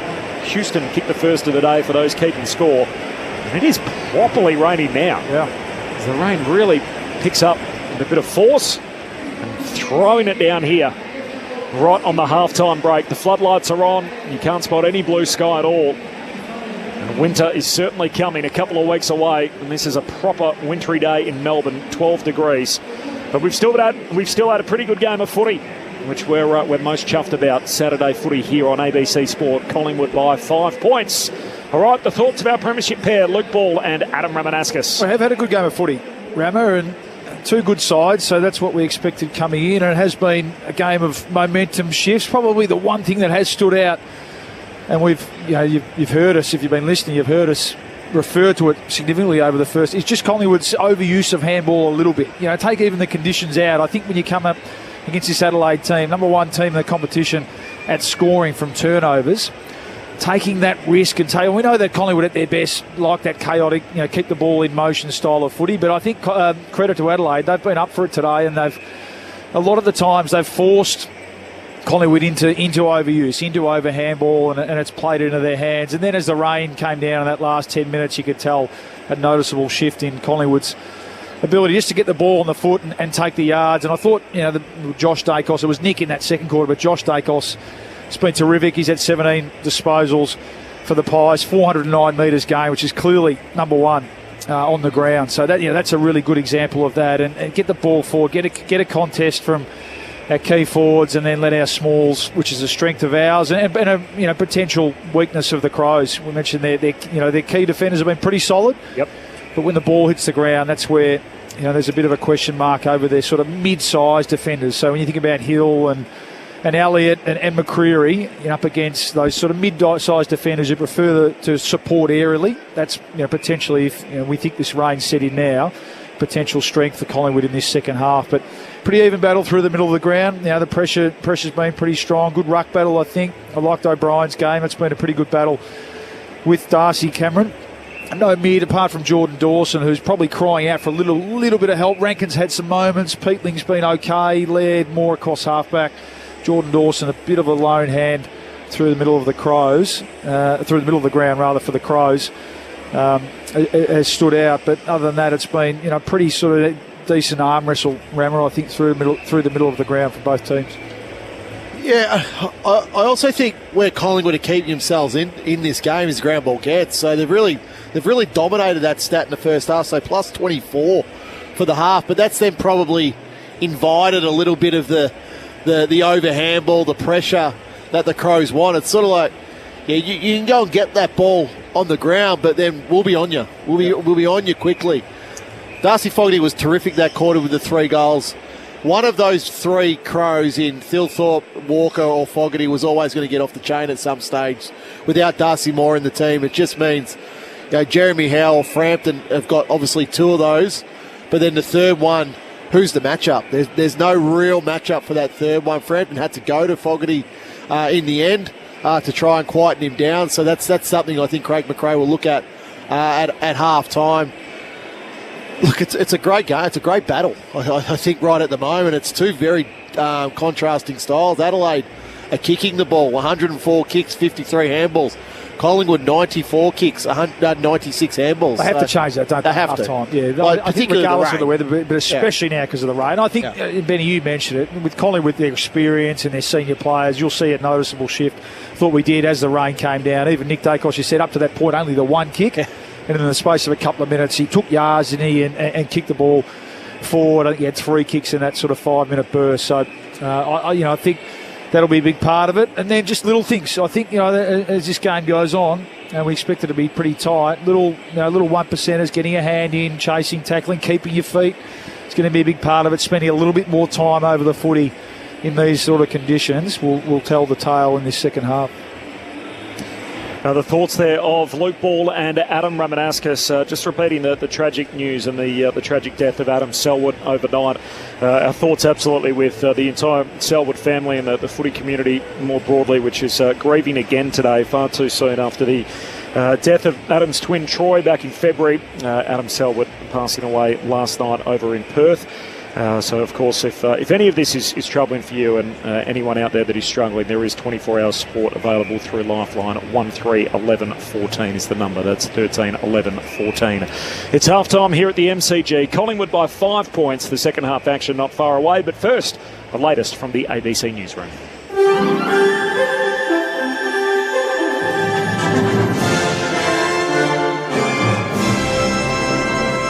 Good afternoon. afternoon, Sarah Hall with ABC News. The AFL community and his family are mourning the heartbreaking loss of Adam Selwood just 3 months after the death of his brother Troy. More from Natasha Shapova. Adam Selwood moved to Perth from the regional Victorian town of Bendigo after he was drafted by the West Coast Eagles in 2002. The club remembers the 41-year-old as a great teammate who loved the club and loved his footy and left a legacy by setting up an AFLW program. His wife, Fiona Selwood, says Adam was a loving husband and an incredible father to his 2 children, Lenny and Billy. His death comes just months after his twin brother, former Brisbane Lions player Troy Selwood, died by suicide. Troy was farewelled in a funeral at Cardinia Park in Geelong, with Adam and his younger brothers, Scott and Joel, delivering eulogies. The Australian government says it's appalled at the sham trial and 13-year sentence given to Australian Oscar Jenkins by Russia. Mr. Jenkins had been fighting with Ukrainian forces before being captured late last year. Foreign Minister Penny Wong says Mr. Jenkins is a prisoner of war and must be given protections, including being treated in accordance with international humanitarian law by Russia. Senator Wong says Australia continues to hold serious concerns for him and is advocating for his welfare and release.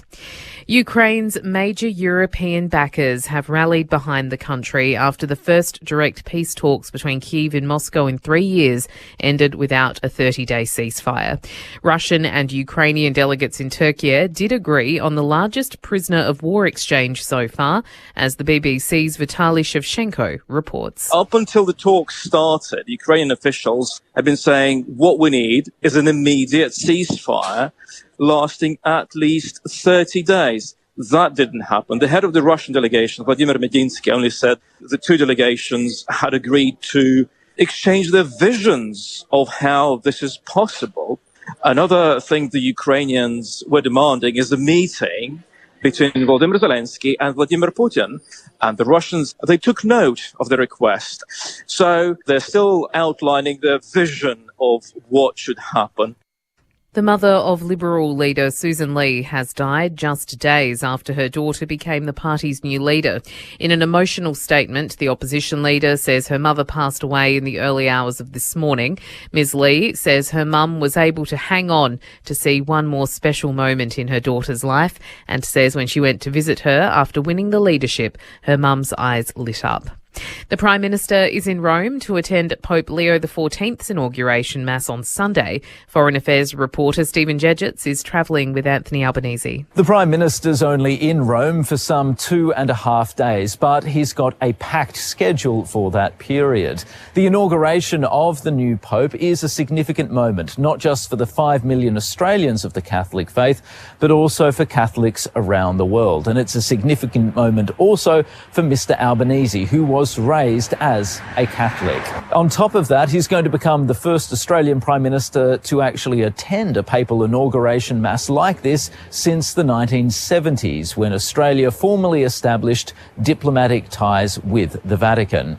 A 28-year-old man who allegedly stabbed one immigration detention centre contractor and assaulted another has been arrested and charged. On Thursday morning, officers were called to a suburb in Sydney's west over reports a 54-year-old man had been stabbed and a 36-year-old man had been assaulted. The man has been refused bail and is expected to appear at Parramatta Local Court on Sunday. Quarantine controls remain in place at a northern Victorian tomato grower after another detection of a destructive plant virus. Charmaine Manuel reports. Kattunga Fresh was put into quarantine in January and stood down more than 100 workers after authorities found the tomato brown rugose fruit virus on site. Stringent testing of seedlings as they arrived led to the latest detection. Agriculture Victoria says it's unlikely the virus originated from the site, as the seedlings had only been on the property for a few days. The seedlings were sourced from a commercial nursery in New South Wales, which has no previous detections of the virus. The first bout of the virus in Kattunga spread from South Australia, where growers have destroyed thousands of plants. For more news at any time, you can download the ABC Listen app. The Kimberley is like nowhere else on earth. Join Mark Cole-Smith for an incredible journey. This is a story about the landscape we call home. The Kimberley, Tuesday nights on ABC TV and ABC iView. The footy might stop with the final siren, but with ABC AFL, the conversation keeps rolling. Get ABC AFL Daily Podcast with Premiership coach Paul Roos alongside Corbin Middlemass, Ben Cameron and Poppy Penny. From walking on thin ice to dancing on the mountaintop. It's your daily footy conversation. Find it on the ABC Listen app. This is the Sir Doug Nicholls Round. On your radio, Sport Digital and the ABC Listen app. Keane takes the intercept mark, short to Neil Bullen. Adelaide back the other way. They're out here. A lot of tired players, a lot of continuous footy as Peatling receives it, kicks long to Fogarty. Fogarty heads for home. It's a good option. It's a goal for Fogarty. His second. Membry wins the footy, kicks inside 50 for Collingwood. Myercheck. Hinge breaks it up. Ball hits the deck. Elliott's there where he should be. Gives it to Long. Handball to side bottom. The ageless one. Side bottom goals. And Collingwood take the lead straight back. Riley O'Brien, the big ruckman, tracking back, wins it. Nick Dacos worries them out of it. Loose footy inside 50. Dacos picks it up, gives it off to Long. Here's Crisp, and that is Collingwood. Knock on Sir John, goal. Sidebottom didn't take possession, tried to whack it on. Now he's got a problem. He slides in and catches O'Brien high. And a free kick for the Crows between wing and half forward.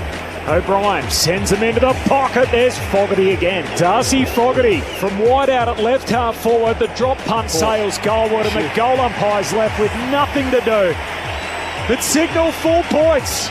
What a kick from out wide in the wet. The 2025 Sir Doug Nicholls Round. On your radio, ABC Sport Digital. and on the ABC Listen app.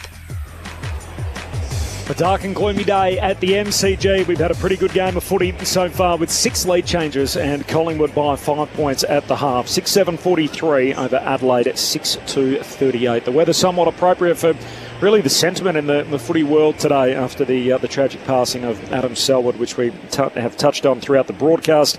Of course, it follows Troy's tragic death back in February, and now Adam as well. So unimaginable grief for the Selwood family and for the footy community whose hearts are breaking today. There was a statement from Fiona Selwood and the entire Selwood family released earlier today that reads as follows: "We are heartbroken by the passing of Adam earlier today. Words cannot express the grief and sadness we feel.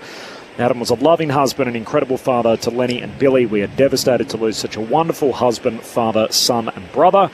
We will miss Adam deeply, his spirit, his kindness and the joy that he brought to every room. His determination, the lessons he shared and his infectious personality will stay with us always. Adam had a unique ability to make people feel special, and our family was lucky to experience that every day. We kindly ask for privacy as we navigate this time." That is from Fiona Selwood, a statement earlier today. I'm not really this kind of person, Corb, but we're looking out at the MCG right now. I'm not sure if you boys can see it, but there is a sun shower taking place in a rainbow that ends right in the middle of the MCG. So it's a tragic loss. There's no other way to chop it up. 2006 Premiership player, played international rules series as well in 2008. 187 games for the Eagles across an 11-year span. That of course includes that Premiership in 2006. So Adam Selwood, valet, and of course if any of this is troubling to you, there is support available 24/7 through Lifeline on 13 11 14. Your thoughts on the SMS throughout the day here at the MCG, and of course the footy continues on ABC Sport. There are 2 games played in the twilight, so the next time slot to follow us just after 4 o'clock Eastern. That includes GWS and Fremantle, so for those listeners throughout WA and in New South Wales, you'll be getting the game between the Giants and the Dockers. And then, of course, for everybody else, it'll be Geelong, who make the trip to Adelaide, a ground which they've got a pretty good record at. They've won their last 4 there. So playing Port Adelaide, and that is coming up next here on ABC Sport. Paul from Mount Dunedin off the SMS, can you please ask Razor, does the kicking in danger rule still exist? Aren't we protecting the hands and the head as well? We'll put that to Ray when he's back on the boundary. It's obviously half-time at the moment, but I'll keep that one up there, Paul, for you. Brendan from Hobart says, Stumpy, how's the golf membership going? I think that one's for you, Ben. How did you know? It's addressed to you. The nickname Stumpy that I absolutely love, I must admit. I don't really mind it. I like it. So I'm happy to keep running with that.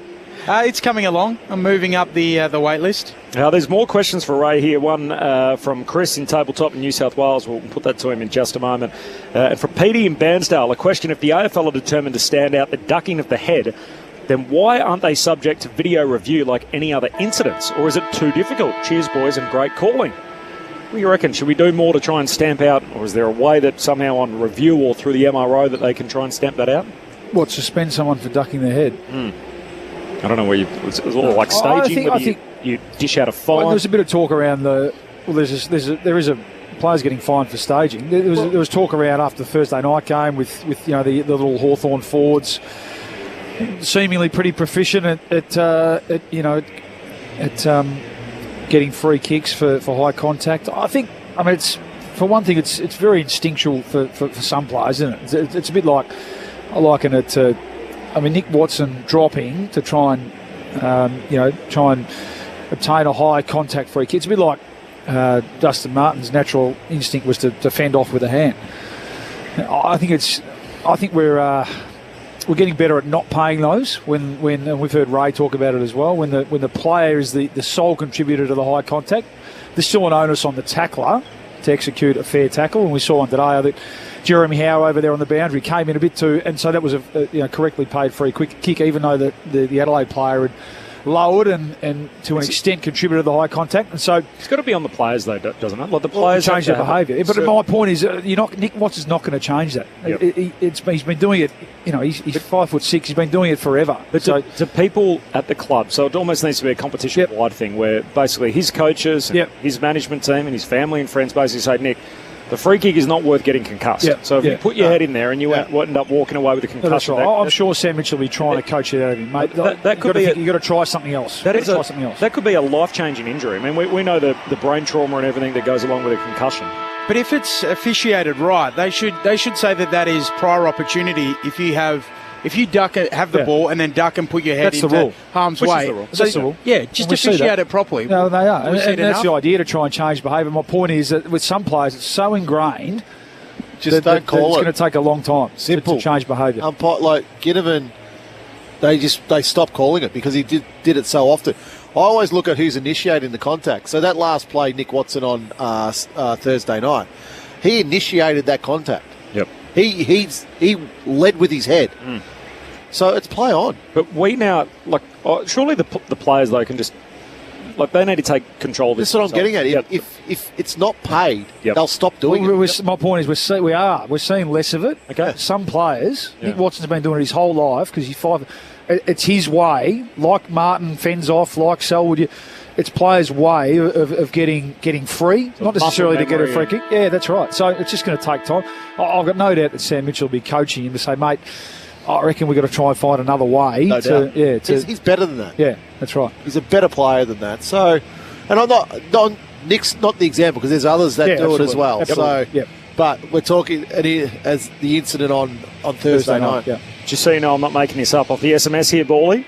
0437774774, the SMS number. Signed Swanee. Can you ask Bally how he likes his steak?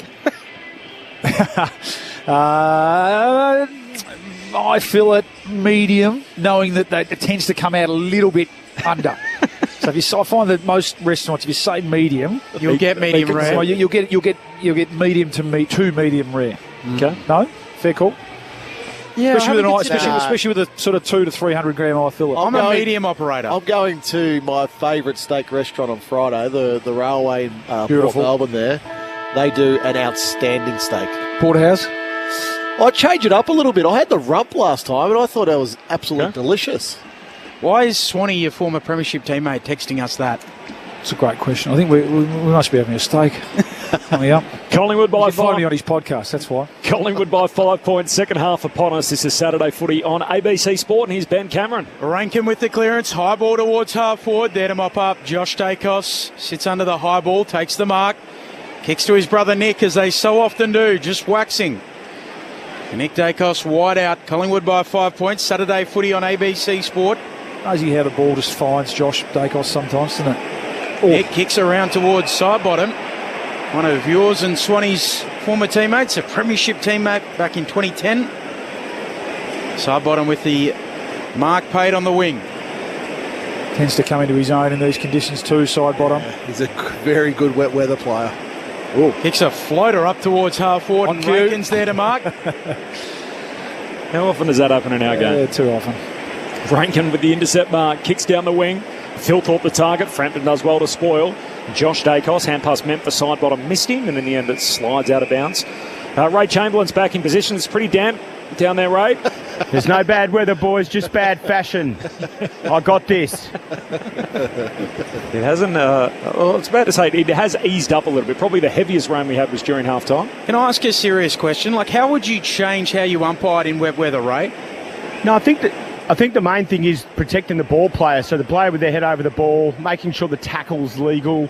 That's where all your free kicks are. It's holding, it's high contact, it's in the back.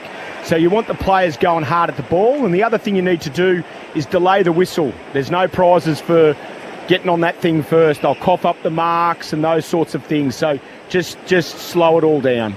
But from the boundary throw in, Peatling got side bottom high. So contest kick down the wing, spills down to Rankin. He's the next possession again here.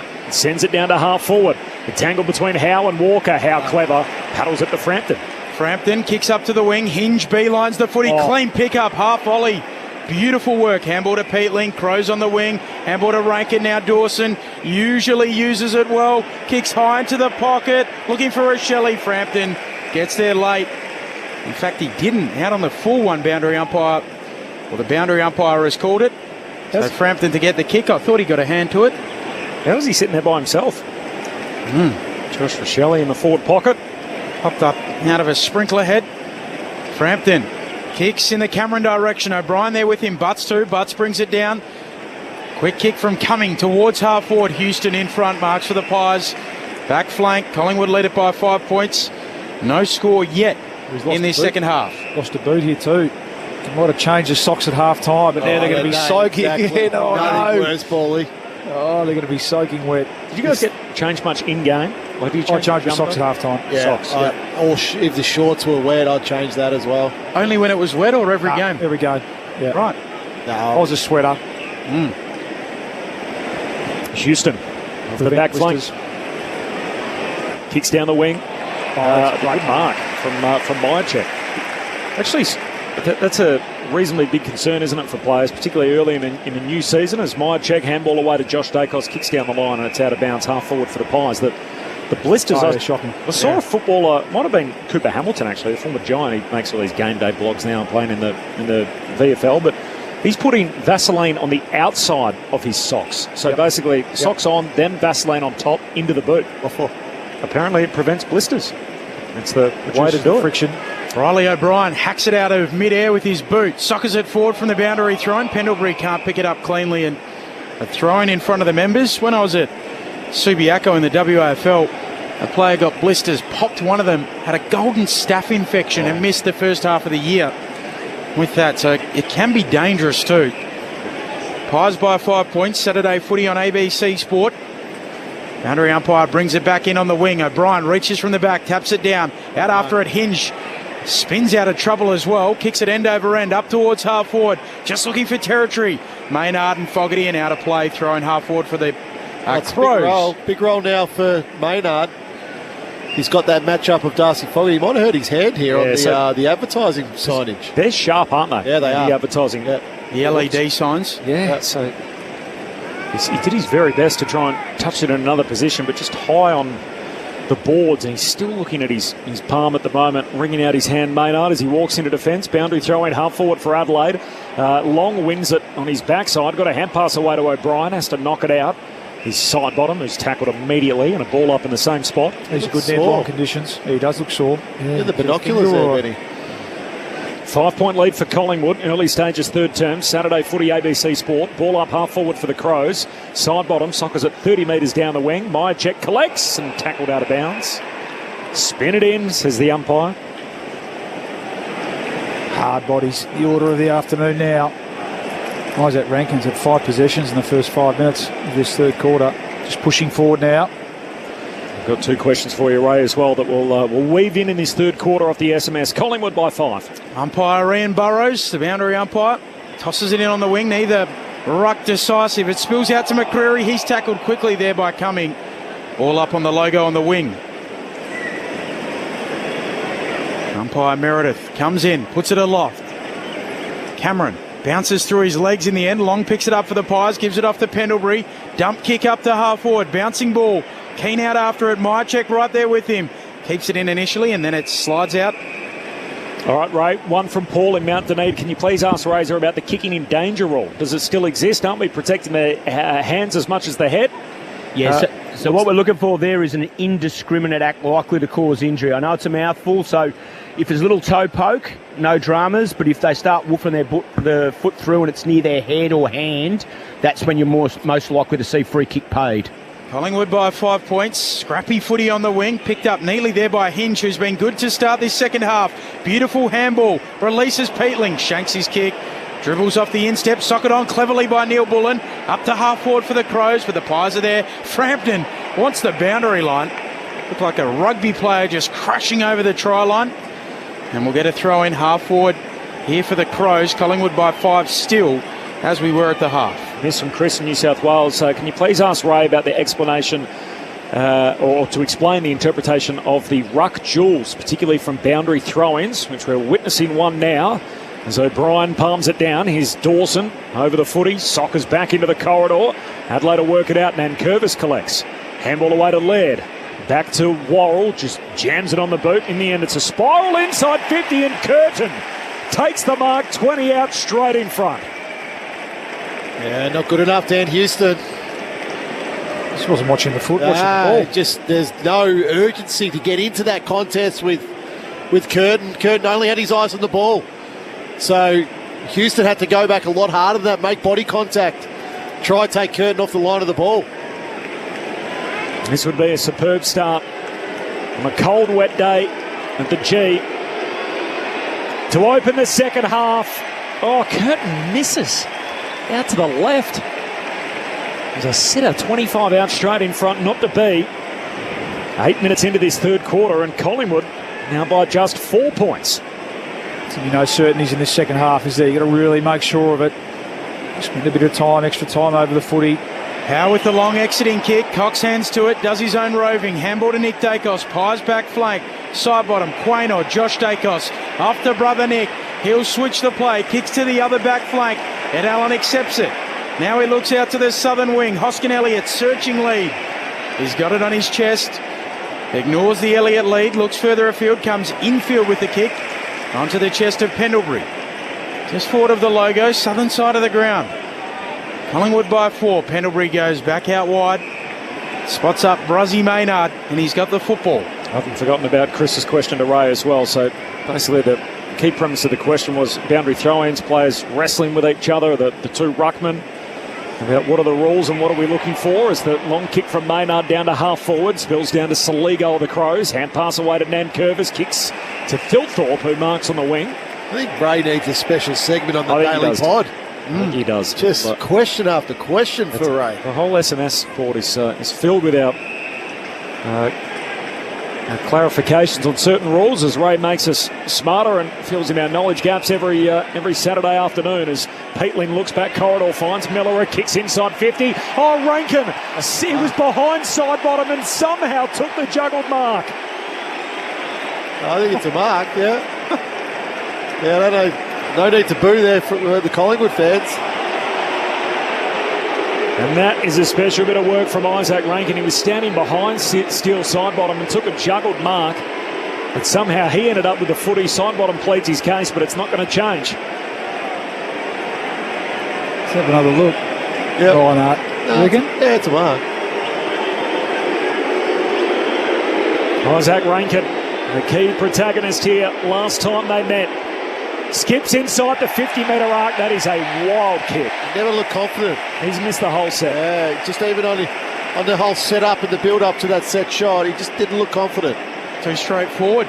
10 minutes gone, third term. 4-point lead for Collingwood. I promise, Chris, next time the ball goes out of bounds, we'll get the Ray as quick as we can. Josh Dacos tight ropes the boundary line. Kicks up to Cameron. Brings it down to the front. Crisp. Great handball. Out to side bottom. Kicks around the members' boundary line, up to Elliott, right there with him, Michaelani. Elliott goes and wins it, dribbles a kick forward, Hinge gets a hand to it, has to pick it up, a couple of Pies, dispossessed to the footy, Nick Dacos soccers it on into the pocket. Back there to mop up, cleanly is Worrell. He just floats a kick back to the wing for the Crows. Side bottom, unopposed, takes it back for Collingwood. Pies by 4. 11 played third term. Saturday footy ABC Sport. Side bottom short. Finds Cameron. Oh, cuts back inboard. Just got it to Perryman. Look at the numbers. Yeah. 18 players, 18 opponents in front of him here, Harry Perryman. We were about to say, look at the number. There's the number 12 for Collingwood. Kicks it to full forward. Leaping up is Cox. No mark. Spills down to Cameron. And we'll have a ball up. Deep inside 50 here for so the you Pies. want Perryman there. He's 70 metres out from goal. Rather than just you almost want him to go sideways to try shift the Crows' defence to find a pocket. Cox slaps it out to Bobby Hill, who has no room. How to play it goes. Ray Chamberlain. Yeah, so what we're looking here for this boundary throw-in, the rules of the game are the same as marking. So we're looking for high contact if you're talking about free kick, push in the back, etc. If these two fellows make the ball their prime objective, their sole objective, a little 50-50 stuff, we don't get the umpires intervening. The one that gets you guys going absolutely nuts is if you see the ball hit the ground without them touching it. That's a real highlight for the umpires to look to play a free kick. Thanks, Ray. Great insight as always. Frampton gets around Curtin on the wing, drives the Pies back inside 50, out the back. Myercheck carries it out, trying to turn there. So the theory is that generally one person's held the other one out illegally from being able to contest it. Basically, the intention and spirit of the law is what Ray is saying is marking contest. It's good, isn't it? Great way to... Side bottom's lifted here. 7 possessions for the quarter. A more telling touch there for O'Brien as he whacks it back out of play, and we'll have a throw in here. Half forward for Collingwood. MCG staff doing their bit, and big screen reads, due to wet weather, please watch your step and stay safe. It's our first proper damp, wintry day of the AFL season so far. Just 12 degrees, cold and wet. And yet we've had a match with 6 lead changes. Collingwood by 4. Boundary throw in half forward for the Pies. Side bottom took a while. Got it out eventually. Back to the outer corridor. Oh, Sullivan had a play on it, not to be. Pendlebury hands it to Rochelle. He kicks wide for Adelaide. Walker and Quaynor out after it. They leave the footy behind. Hinge goes and gets it. Hand pass to Curtin. The lefty sends it down towards Thilthorpe. He's outnumbered. And Collingwood through Howe should be able to work it out. Tracks it back. Handball away to Frampton. Back flank here for the Pies. Handball to Nick Dacos. Floats it back to Howe. Back inside the defensive arc. Maynard, Perryman. Perryman to Josh Dacos. Chaining handballs. Sweeps it to Pendlebury. He might kick it. No, he handballs it again. Maynard in the bullseye. He kicks it, charge down. Peatling knocks it down. Perryman sockers it out. Ed Allen comes in to apply help, but it's socket on there quickly by Nankervis. Collingwood get back. They mop up. Half-back flank. Perryman picks it up. Handball to Pendlebury again. And now the Pies are way down the wing. Allen gets his second touch in the chain. Gives it to Maynard. Kicks out wide to Hoskin Elliott. Spills the mark. Regathers, trying to run around the ruckman. Nankervis comes to support, but the kick's headed deep. Inside 50. Elliott, clever. Knocks it out at mid-air to McCreary's advantage. He just paddles it back to Quaynor. Tries to get back on his right side. Kicks to full forward. Myercheck competes. Not to be. And in the end, Keen's trying to rush it through. Eventually takes it over the line under not a lot of pressure. The ump says it's okay, Ray, you're behind. Here's Quaynor. Just didn't scan the field. He had Hoskin Elliott drifting down. 30 metres of space. 5-point lead for Collingwood. You got us, Ray? Yeah, Adelaide have got some movement on the bench here. They've activated their sub. Burial into the game. Tex Walker out, and we believe it's just a tactical switch. Looking to go a little smaller with the wet weather. A loose footy. Half forward here for the Pies, but Adelaide extracted. Peatling dumps it on the boot. Spiral up towards half forward. Howe's there with Rochelle. Halves it, slaps it on. Back towards the wing. Arriving though, Curtin. He picks it up. Shrugs a high tackle there from Frampton. No, it is. It's just a poor tackle. I mean, it's not Billy's go. We know that, but really sloppy. Yeah, Ray, you've got to take extra care, both with ball in hand and without. Curtin moves it on to Rankin. Thoughts of Luke Ball. Collingwood by 5 points. Quarter hour mark here in the second. 50 from the spot last year where he ran too far.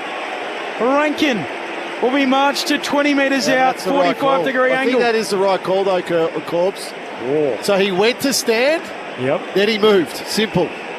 Gotcha. Sorry, I was looking at Quaynor for I wasn't sure. Was it Quaynor? It's not Quaynor, it's the stand rule. Yeah. Gotcha. Yeah, so penalty against McCreary. It's all over at Rama. Isaac Rankin, who ran too far late in this game last year. Still doesn't look as confident, does he, over a set shot, Isaac? Watch his running here. It's a bit all over the shop. He's already got one to flip the lead. Isaac Rankin. It's 4 left. His whole setup. Why doesn't he? An approach is just wrong. Why doesn't he get into a run like he would kicking on the run? Yeah. And almost jogging. Missed the lot. Collingwood still by 5. 16 gone, third term. Saturday footy on ABC Sport. Trying to clear the Magpies. Picked off by Worrell. Hand pass to Dawson. Heads inside 50. Josh Dacos trying to take a mark falling to ground. Not to be. Spills out to Fogarty. He's tackled by Maynard. And there's a bit of feeling, a bit of push and shove. And Taylor Walker's not having any of it, as Ray told us. He's about to be subbed out when he next hits the bench.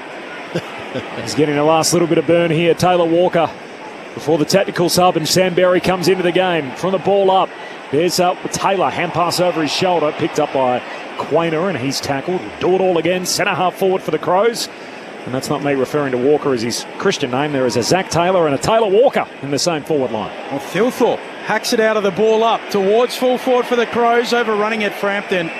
Ball tumbles out, throwing coming, doing the attacking here Adelaide, but unable to find the major opening. He's done a reasonable job, Billy has. I know he got that tackle wrong before, but Thilthorpe hasn't had a huge impact on the game. Yeah, that's right.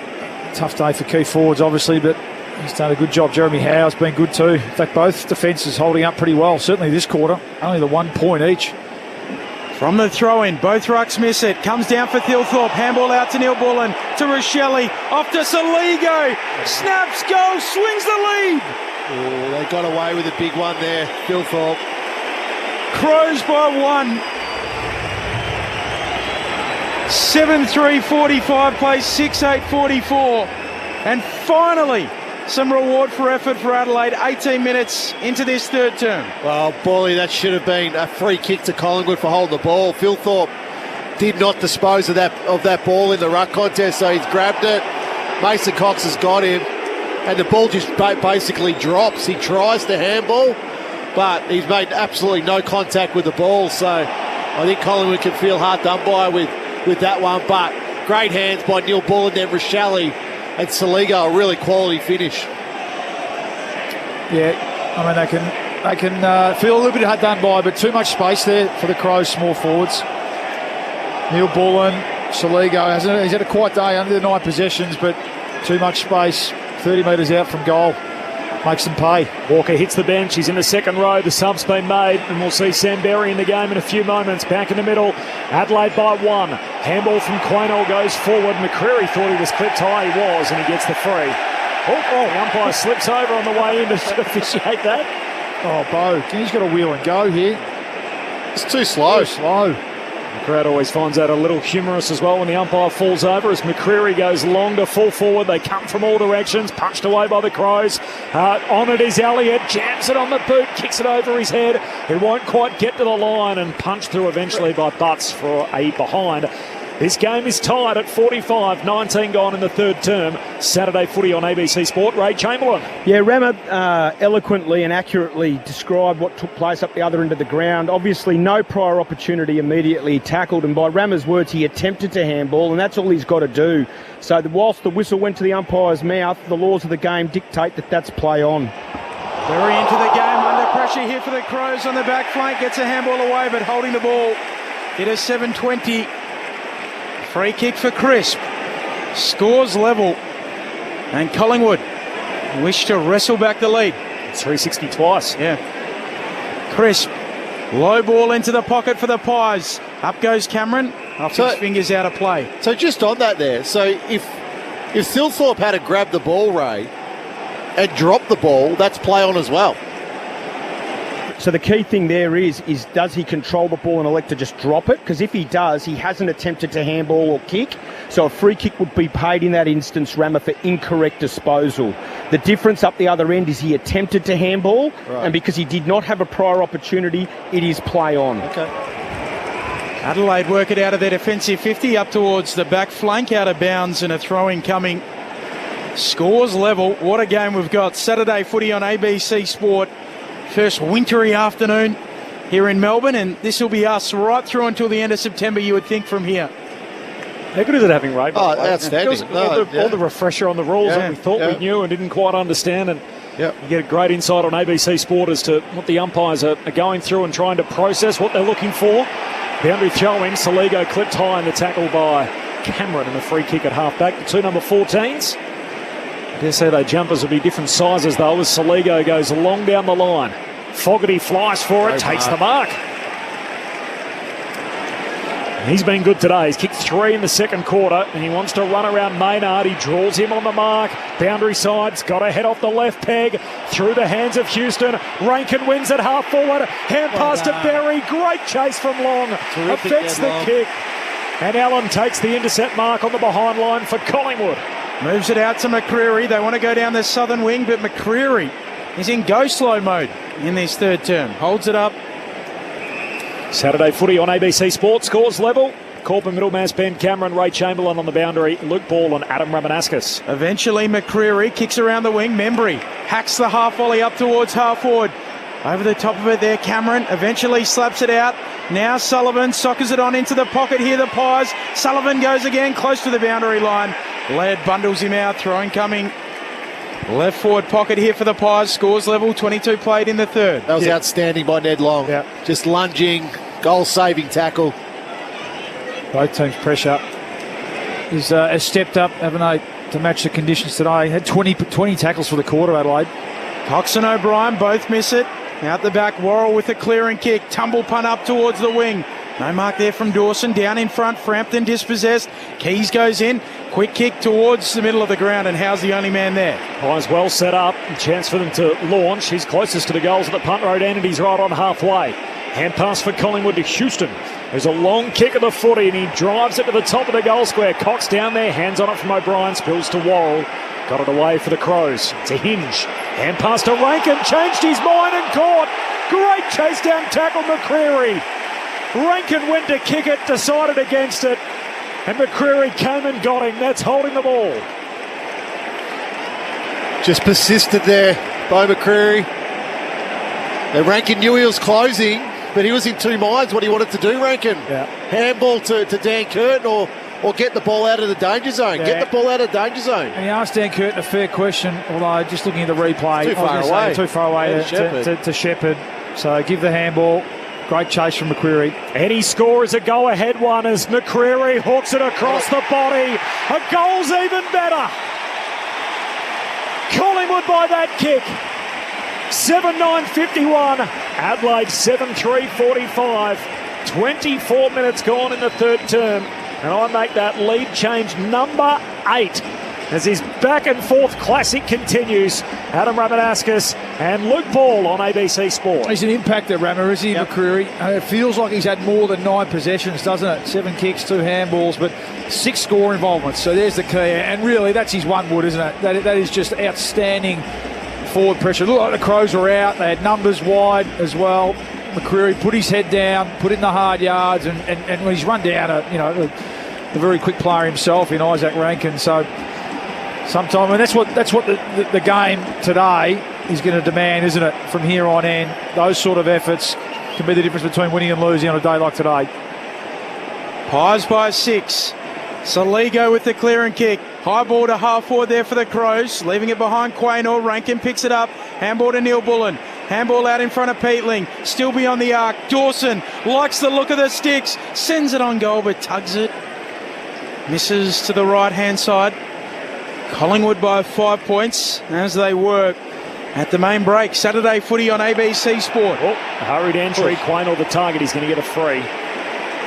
And at half-back, it's against Isaac Cumming, who arrived late and pushed him straight in the back. So Quaynor long down the line for the Pies. Cameron goes. Hill stays down, but it spills to Millerer. Adelaide win it. Saligo slick hands. Missed hinge. Bobby Hill's onto it. Clever. Toe poke out in front of Long. He soccers it further inside 50. Laird traps it. Hand pass out wide. Finds Worrell. He turns and kicks off the back flank. Nick Dacos amongst 4 Crows. And that turns out to be a fortuitous kick that lands in his lap. And Nick Dacos will have it right on the wing members' side. 5-point lead for Collingwood. Nick Dacos lays it up to the hotspot. Myercheck in the pack. Spills down towards O'Brien to the Crows, to Hinge. Handball away to Worrell. He's speared. That was like Edge from the WWE as Hill went straight through him. The ball comes to the boundary line and the says deliberate. Free kick Collingwood, and Membry will take it right half forward for the Pies. And it's there. Clearly went to the boundary there. Worrell. Oh, was it Worrell? Was it Worrell? I think it was Worrell. Was it? I think it was Laird. Yeah, Worrell copped the big tackle from Bobby Hill. And Laird knocked it out. Missed his teammate by a whole lot, but knew that there was insufficient intent there, and that is the rule. And Membry, right in front of the Collingwood race. He's had the second look from the same spot, one at the punt road end, one at the Ponsford stand end, and both of them, unfortunately for him, have ended the same way without a score. Magpies by 5, waning moments of the third term, Saturday footy on ABC Sport. Laird to take the kick.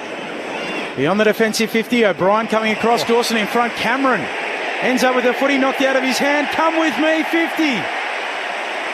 Darcy Fogarty, the offending party. And Darcy Cameron will be marched to about 20 metres out, slight angle to the right.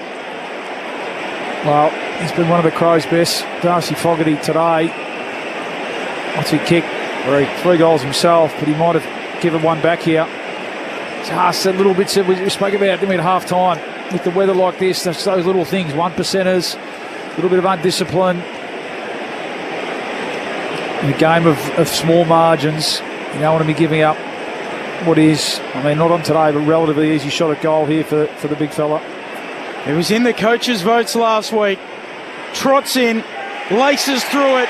Darcy delivers. Collingwood out by 11. And believe it or not, that is a game-high lead either way. 8-9-57 plays 7-4-46. 28 minutes into the third. Saturday footy on ABC Sport. Well, low-scoring game, Paulie. Just those little critical moments there. Fogarty thought it should have been play on. Touched. Jordan Dawson did get a hand on that ball. Umpire paid the mark. But just a critical little moment there that can swing. Like, as Benny said, it's the biggest margin of the day, and it's only 11 points. So, just critical little moments. If you win enough of those as a team, you generally win the game. 8 lead changes so far today. 11 points, Collingwood's lead, having kicked the last 2. Mick Dacos, first possession at the restart. Hand pass and turnover. Here's Curtin. Tumbles a kick inside 50. Rochelli's got a couple to beat. Howe and Rochelli out after it. Howe punches it to the boundary line. And the says throw it in. Half forward for Adelaide. 29 minutes gone in the third. Different directions next.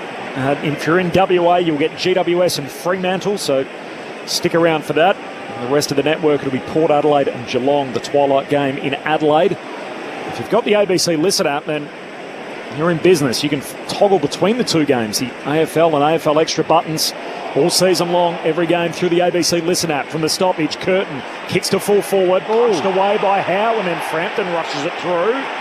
It's all okay. We've had a little nervy one either way so far on the deliberate rush behind, but both of them going in the favour of the defender. Collingwood by 10, half-hour mark, third quarter. Howe with the kick in, short to the back pocket, Nick Dacos. Plays traffic cop. Yeah. Waves the Pies team across to the southern wing. What are you seeing there, Borley? It's inside 90 seconds. They're probably happy to shut this down here, the Pies. Kicks up towards Cox. Right there with him is Keane. He knocks it down. Peatling there for the Crows. Quick kick forward. Gathering at Perryman. Pies back with it. Back flank. Handball to side bottom. Out of play it goes. So get the numbers over there. Maybe get it out of bounds. Yeah. Another repeat stoppage. Yeah, just don't let the opposition score. That's really what it is. They do it better than just about anyone. Do the Pies. Corbin Middlemash, Ben Cameron, Adam Ramanauskas, Luke Ball and Ray Chamberlain. Between the benches. Tap down there. Pinched quickly by Berry. Back to Laird. Crows retreating. Dawson has to get a kick away. Ricochets off bodies. McCreary soccers it inside 50. Knocked down by Michael Lanny. He's able to keep it in front of him, but Cox comes in. Collingwood with the numbers. Coughs it up though, Cox. Adelaide end up with it as their handball from Laird finds Miller up now at the hinge against the boundary line. All the way coming back. It's a free kick coming all the way back to McCreary. That's what they pinged him for a throw. The umpire was right there. We were blindsided up here. Against Miller. So free kick for Collingwood. Miller will stand 52 metres out. We know he's got the distance. Yeah. They kicked that behind early in this quarter from, right on the edge of the centre square. Yeah, last minute of the third quarter. How much heavier ball how much now. jellies in the legs. Well, he's either got to have a crack, back himself, or just put it to the top of the square and see if they can't force a free kick. 24 seconds left on the game clock. He's told to move it on as he kicks hurriedly to fall forward. Elliott works his way to the front, takes the mark. And that is a heartbreaker for Matthew Nix and the Crows. And Elliott will get the last kick of the quarter. That's just concentration by Jamie Elliott. So his direct opponent on that occasion was Isaac Cumming. And he just got the jump on him. Real smart. Elliott saw that McCreary was kicking a torpedo. Just got to the drop of the ball quickest. This will hurt. In a seesawing game, the Magpies have it out to a new game high. Elliott with his first of the day. And Collingwood by 16 has returned for home. The Magpies 9-9-63. Gorner, the Crows 7-5-47. And Collingwood, after falling behind earlier in the quarter, kicked the last 3 goals of the term. And now they lead it by a game high 16. At 3/4 time. There's a few words being exchanged too as the two huddles disappear. Yeah, Jamie Elliott, who barely says a word on the field. Yeah, he must have been copping a bit of a mouthful from the Crows players on the mark there, and just let them know. He was very happy to put that one through. 9-9 to 7-5, so a 16-point buffer. Incredibly, 9 different goal kickers for Collingwood. So down the page, Elliott, Houston, Cameron, and then side bottom, Hill, Crisp, Membry, McCreary, Hoskin, Elliott. So in your budget, that's 22, 23, 25, 28, 31, 32. There's a numerical down the page, the goal kicking list for Collingwood. Meanwhile, for Adelaide, 3 for Darcy Fogarty and then singles for Rochelle Walker, who's been subbed out tactically, Saligo and Rankin. Collingwood still yet to pull the trigger on their sub, which is Pat Lipinski. The thoughts of Rama and Bawley coming up next. It's 3/4 time here at the mighty MCG. And in a game with 8 lead changes, it's Collingwood by a game high 16 at 3/4 time. This is Saturday Footy on ABC Sport. Get your footy fix live and ad-free with the ABC Listen app. Whatever footy you're after, we've got you covered. Called by ABC Sport's expert commentary team. ABC Sport's coverage of the footy on the ABC Listen app. This is the Sir Doug Nicholls round. On your radio, Sport Digital and the ABC Listen app. From the throw-in, both rucks miss it. Comes down for Thilthorpe. Handball out to Neil Bullen. To Rochelle. Off to Saligo. Snaps, goal, swings the lead. Worrell got it away for the Crows. To Hinge. Hand pass to Rankin. Changed his mind and caught. Great chase down tackle, McCreary. Rankin went to kick it, decided against it. And McCreary came and got him. That's holding the ball. Any score is a go-ahead one as McCreary hooks it across the body. A goal's even better. Collingwood by that kick. Laird to take the kick. Beyond the defensive 50, O'Brien coming across, Dawson in front. Cameron ends up with the footy knocked out of his hand. Come with me, 50. Darcy Fogarty, the offending party, trots in, laces through it. Darcy delivers. Collingwood out by 11. 24 seconds left on the game clock. He's told to move it on as he kicks hurriedly to fall forward. Elliott works his way to the front, takes the mark. This will hurt. In a seesawing game, the Magpies have it out to a new game high. Elliott with his first of the day. The 2025 Sir Doug Nicholls round. On your radio, ABC Sport Digital. and on the ABC Listen app. It's been everything we hoped it would be so far. 8 lead changes and Collingwood threatening to blow it out here. They've kicked the last 3 to lead by a game high 16 at three-quarter time. Saturday footy on ABC Sport. All right, if you're in WA, you're off to the game between GWS and Freo coming up next. There's no late change. Harvey Thomas is the sub for the Giants. And for Fremantle, it is Bailey Banfield. For everybody else, it'll be Geelong, who make the trip over to Adelaide to play Port. Aaron Bryans is heading up the call there. Corby, it's been a turbulent fortnight, for Tiwi man Willie Rioli, but the stage is once again his for the taking in Sir Doug Nicholls' Indigenous round. He returns to face Geelong on Ghana land. The power known as Yada Bolty this afternoon, hoping he'll be the catalyst to snap their losing form against a Cats outfit that is licking their wounds after a rare home loss. Geelong get to welcome back defenders Jack Henry and Lawson Humphreys. Meanwhile, Port Adelaide missing a key back in Kane Farrell, but will be relieved that their star midfielder Jason Horne-Francis is warming up after a week of illness kept him out of training. We've got a pair of premiership stars in the box for the call as well, and Ebony Marinoff and Dean Brogan. Tom Wilson to call alongside me as well. As Indigenous round continues at the Adelaide Oval, it's Port Adelaide Yada Bolty up against Geelong, Corby. Thanks, Az. Look forward to it. That's coming up next. So a double header in the twilight, which is unusual. And then very unusual. Yeah, then we'll all come back together tonight for the Bulldogs and the Bombers. Rammer and Bally, three-quarter time, Pies by 16. Well, the problem with this game, right, is Adelaide clearly won the clearance count in that quarter, 14-5. But the problem for the Crows in that quarter is they kicked the ball at 39%.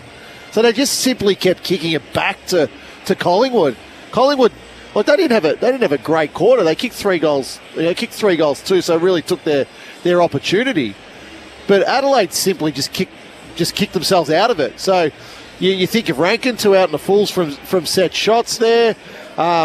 Even sort of Dawson, who's had a really good game, he had 6 kicks that quarter, kicked it at 33%.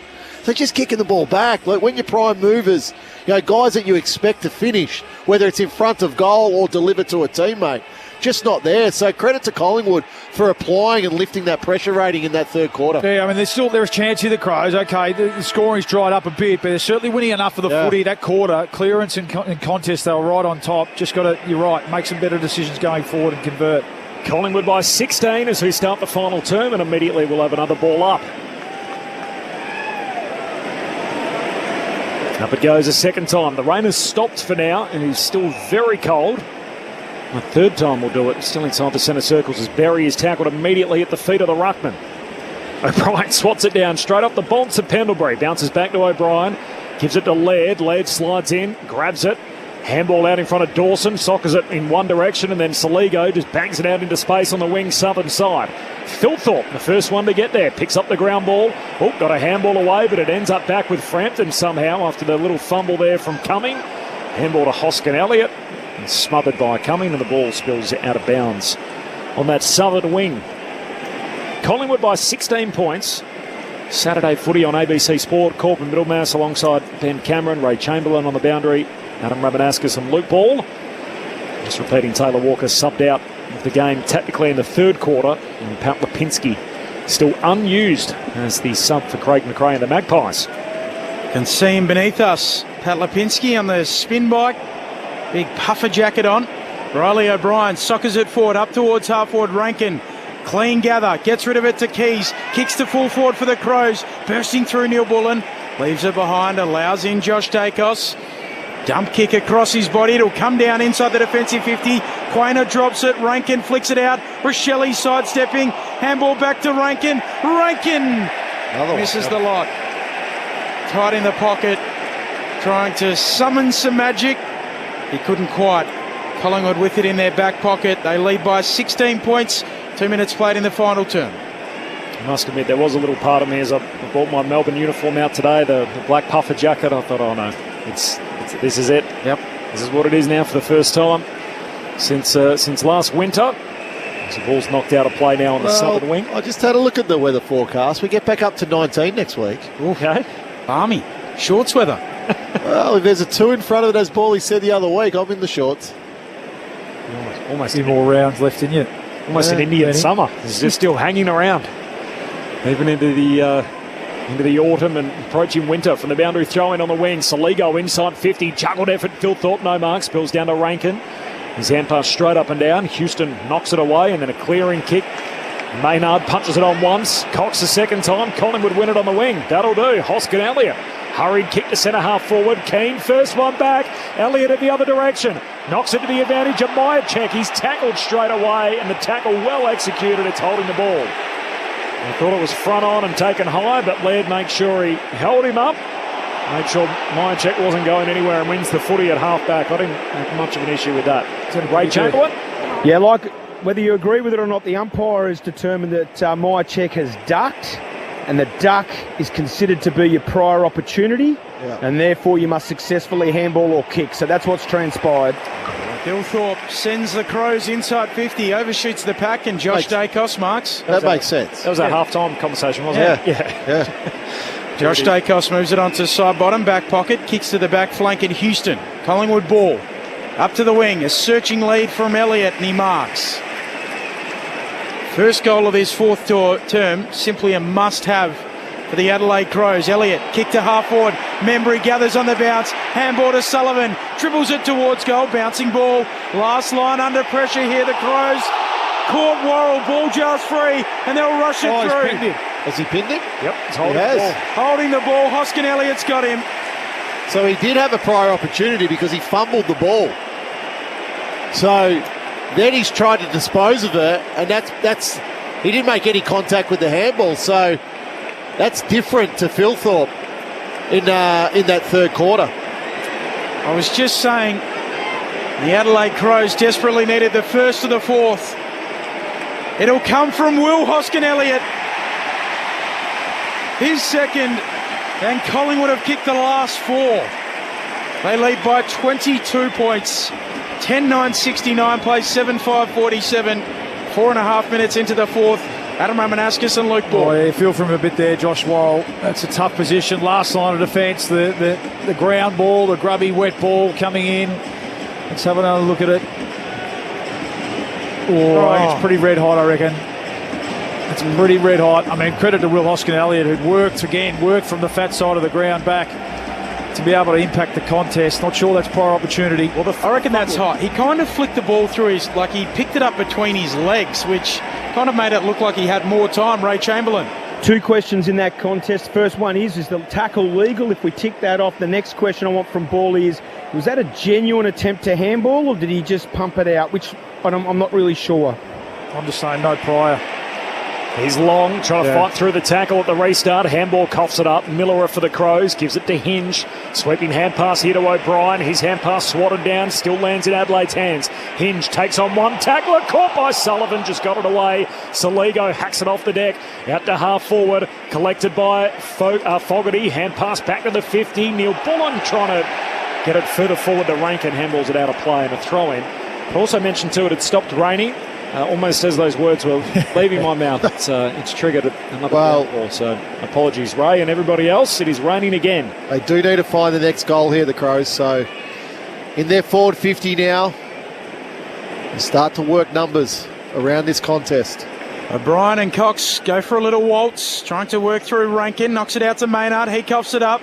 Taylor with the handball, away towards Neil Bullen, hooks it back to the goal square. Thilthorpe's there off hands, it's knocked through.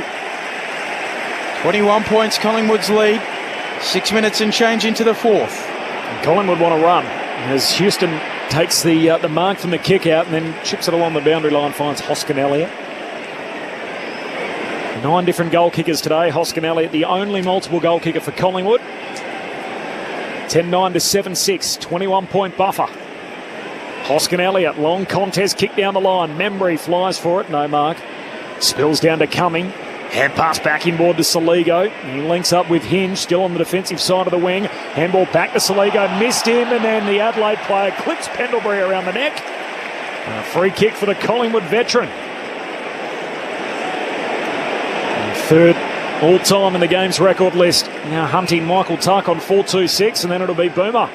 4.32 after that. Getting nervous, man, Boom. I had a little conversation with Boomer a couple of weeks ago about this. Well, Boomer's been training to try and get redrafted, but extend his list a little further. Either that or has he got the voodoo doll out? Short kicking game, Pendlebury to Allen to Hoskin Elliott. Now back to Pendlebury, 70 out, right half forward. Collingwood by 21. That's play on, yeah. Pendles pokes it short, 7 metres to Maynard, who turns and whacks it long right to the line, and O'Brien reaches over Cox to spoil, punches it through. Collingwood by 22, nearly 8 gone. Fourth term, Saturday footy on ABC Sport. So reality is Adelaide have got to find 5 goals in this quarter and hope Collingwood don't score again. Miller along to the wing. Philthorpe the target. No mark. Slides through his hands. Maynard clever. Just paddles it to the advantage of Quaynor. Kicks back down to half forward. Rankin leaping for it. No mark. Bobby Hill tries to paddle it back to long and the ball's out of play. And the most they've kicked in a quarter is 4 in that first quarter. Yeah. 3 in the first and the second quarter, sorry. And they've kicked 1 in the second half since it's got wet. So they're going to have to make their move soon, the Crows. Yeah, caution to the wind. You'd feel like they'll take a few more risks, try and access the corridor. O'Brien, a nice tap down towards Berry, who somehow gets a kick away, and well worked there by the Crows. Taylor gets it out towards Peatling, kicks up to half forward, bouncing ball, Frampton and Fogarty, they're out after it. Philthorpe, clever little toe poke, close to the boundary line. Howe knocks it back for Quaynor, picks it up on the back flank for the Pies, kicks up to the wing, Berry in front, good mark. He's got it for the Crows, beneath the members. Collingwood by 22. Adelaide at least need 4 goals. Rain falling. Kicks inside 50. Philthorpe hands to it. Swatted away there by Quaynor. Onto it long. Pies in possession. Quaynor's quick kick ricochets back to Rankin. Handball to Philthorpe. He gets it on the left boot. Snaps on goal. And it pitches in play. Throwing coming. Ray Chamberlain. Movement down here on the boundary. Lipinski warming up. Cox is the player coming out of the game. Makes sense. Yep. Big Mason, 34-year-old, in number 134 today. Mason Cox, first American premiership player, of course. Out of Texas, and the boundary throw-in. Comes down to Long, he's tackled, and more of the ball up, still deep forward for the Crows. Need one here. Well, it'll have to be something out of nothing. A lot of players around the footy here. Forward 50 stoppage, top of the goal square for the Crows. O'Brien hooks it down. Sullivan jams it on the boot to half-back. It's out of the attacking 50 now for the Crows, and Myercheck, inadvertent socket to the line. Up says insufficient intent. It's been that sort of day for Brody Myercheck. He hasn't had a kick at the footy today, just the 3 handballs. Completed hard. Hinge kicks it into the forward pocket. Fogarty the target, and Cameron finds the safety of the boundary line. A throw-in forward pocket for the Crows. Collingwood by 22. 11 minutes gone, final term. Saturday footy on ABC Sport. Don't forget, coming up next, if you're in WA, you will be getting the Dockers game. They play GWS. If you're in the ACT, you're off to the NRL. The Dolphins and the Warriors. For everybody else, it'll be Port Adelaide and Geelong at Adelaide Oval. Or take your pick on the ABC Listen app as O'Brien slaps it to the back inside 50 for the Crows. Berry dispossessed. Spills out to side bottom. Clear and kick up to the wing. Elliott shoves his man Michael Annie underneath it. Now goes again. Elliott picks it up. And he'll get a high free kick. He stopped as if to say that'll be a high free kick.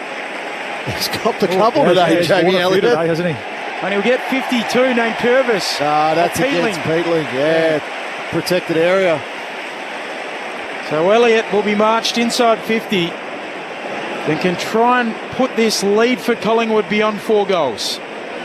With the killer blow, you'd think. Yeah. It's in good form, Jamie Elliott, isn't he? Oh, yeah. Thought he started the game really well. And 7 possessions and a goal in that first quarter. Kicked a crucial goal on the 3-quarter time siren. He can probably put the game out of reach here.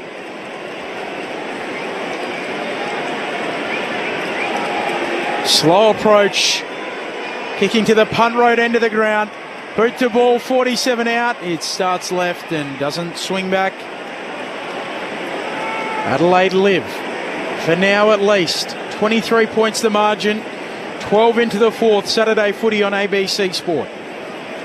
Keane with the kick-out duties. Goes long straight down the pipe, and here's Dawson. What a red-hot start to the game. He's explosive and at his best in the first half. He goes across the ground here. Mark taken by Zach Taylor. He's busy early as well. Heads down to half forward. Soligo marks, and he's held up by Allen. Ball comes out as he's held up. They're going to get one here, gift. And that's 50. And Soligo will make it a certainty. And Ed Allen just trying to hold him up, and Soligo very professionally just made sure the footy came out. And Saligo knocks it through. And this game is still alive. Saligo's got a couple. And Collingwood's lead trimmed to 17. 13 gone, final term. The Magpies 10-11-71. Guana, the Crows 8-6-54. Saturday footy on ABC Sport with Bawley and Rama. Plenty of time, Bawley. So we're not even the halfway point of this quarter. It's still 12 minutes of actual playing time remaining. So that was the one that the Crows needed. Now it just puts the pressure back. So only misses up one end of the ground. Then Adelaide gifted one up the other end of the ground. So just tightens up now. They've got to try find the next one now, the Crows. Take the game into the last 6 or 7 minutes. I don't have an issue with the 50 either. That's pretty good. Absolutely. Yeah, That's silly. Yeah, he worked hard for that too, Saligo. Worked really hard. Couple of Saligo goals, bracket 4 consecutively for the Pies as he gets the clearance as well. And Rochelle, he comes up to mark. 35 out, slight angle to the left. And Saligo has got busy. Jordan Dawson, that made contact with his foot, that ball. Yes, though, Saligo, quite first 3 quarters. He's got rolling here. 6 possessions. 4 inside 50s. Yeah, did make a little bit of contact there, Jordan Dawson. 4 inside 50s, 3 clearances and a goal.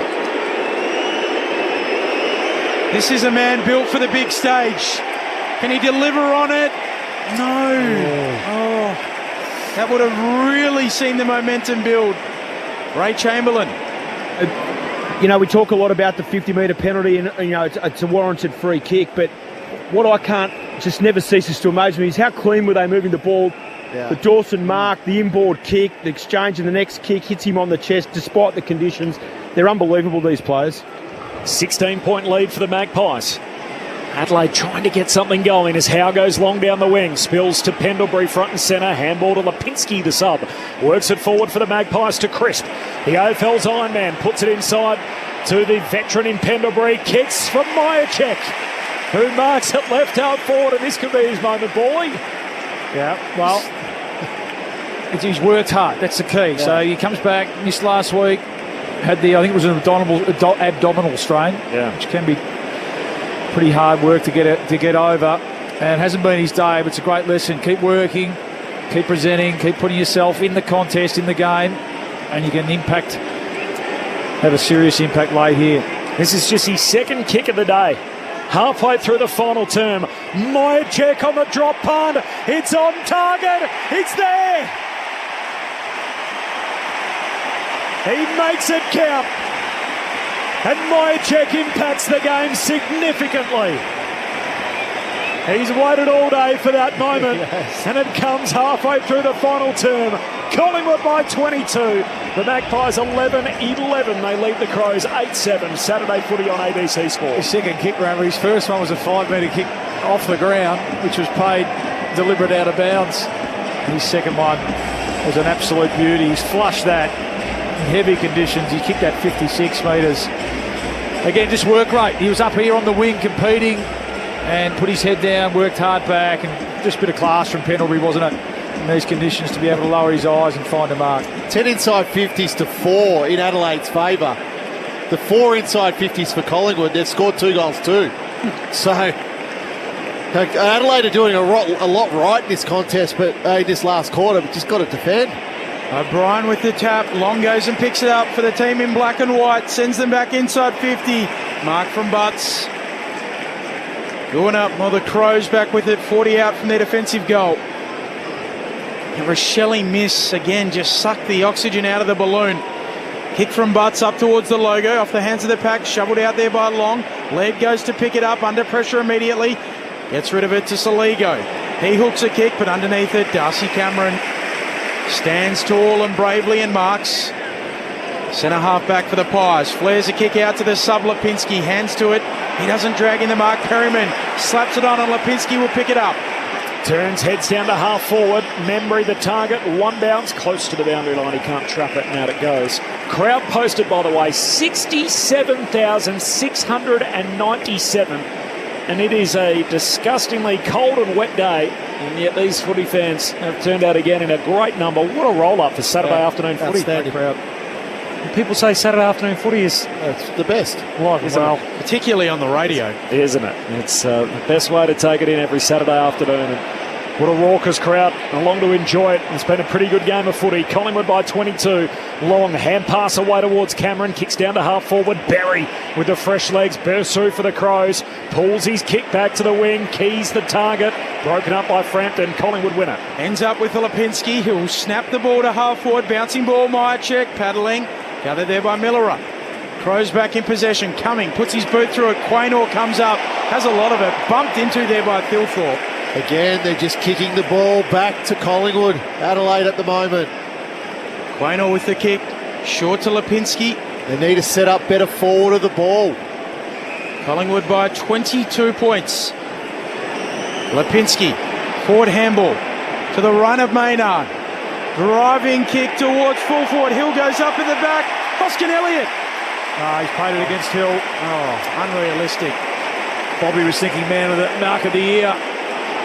Oh no, he'll be dirty with that. Will Hoskin Elliott. He could have put the icing on it.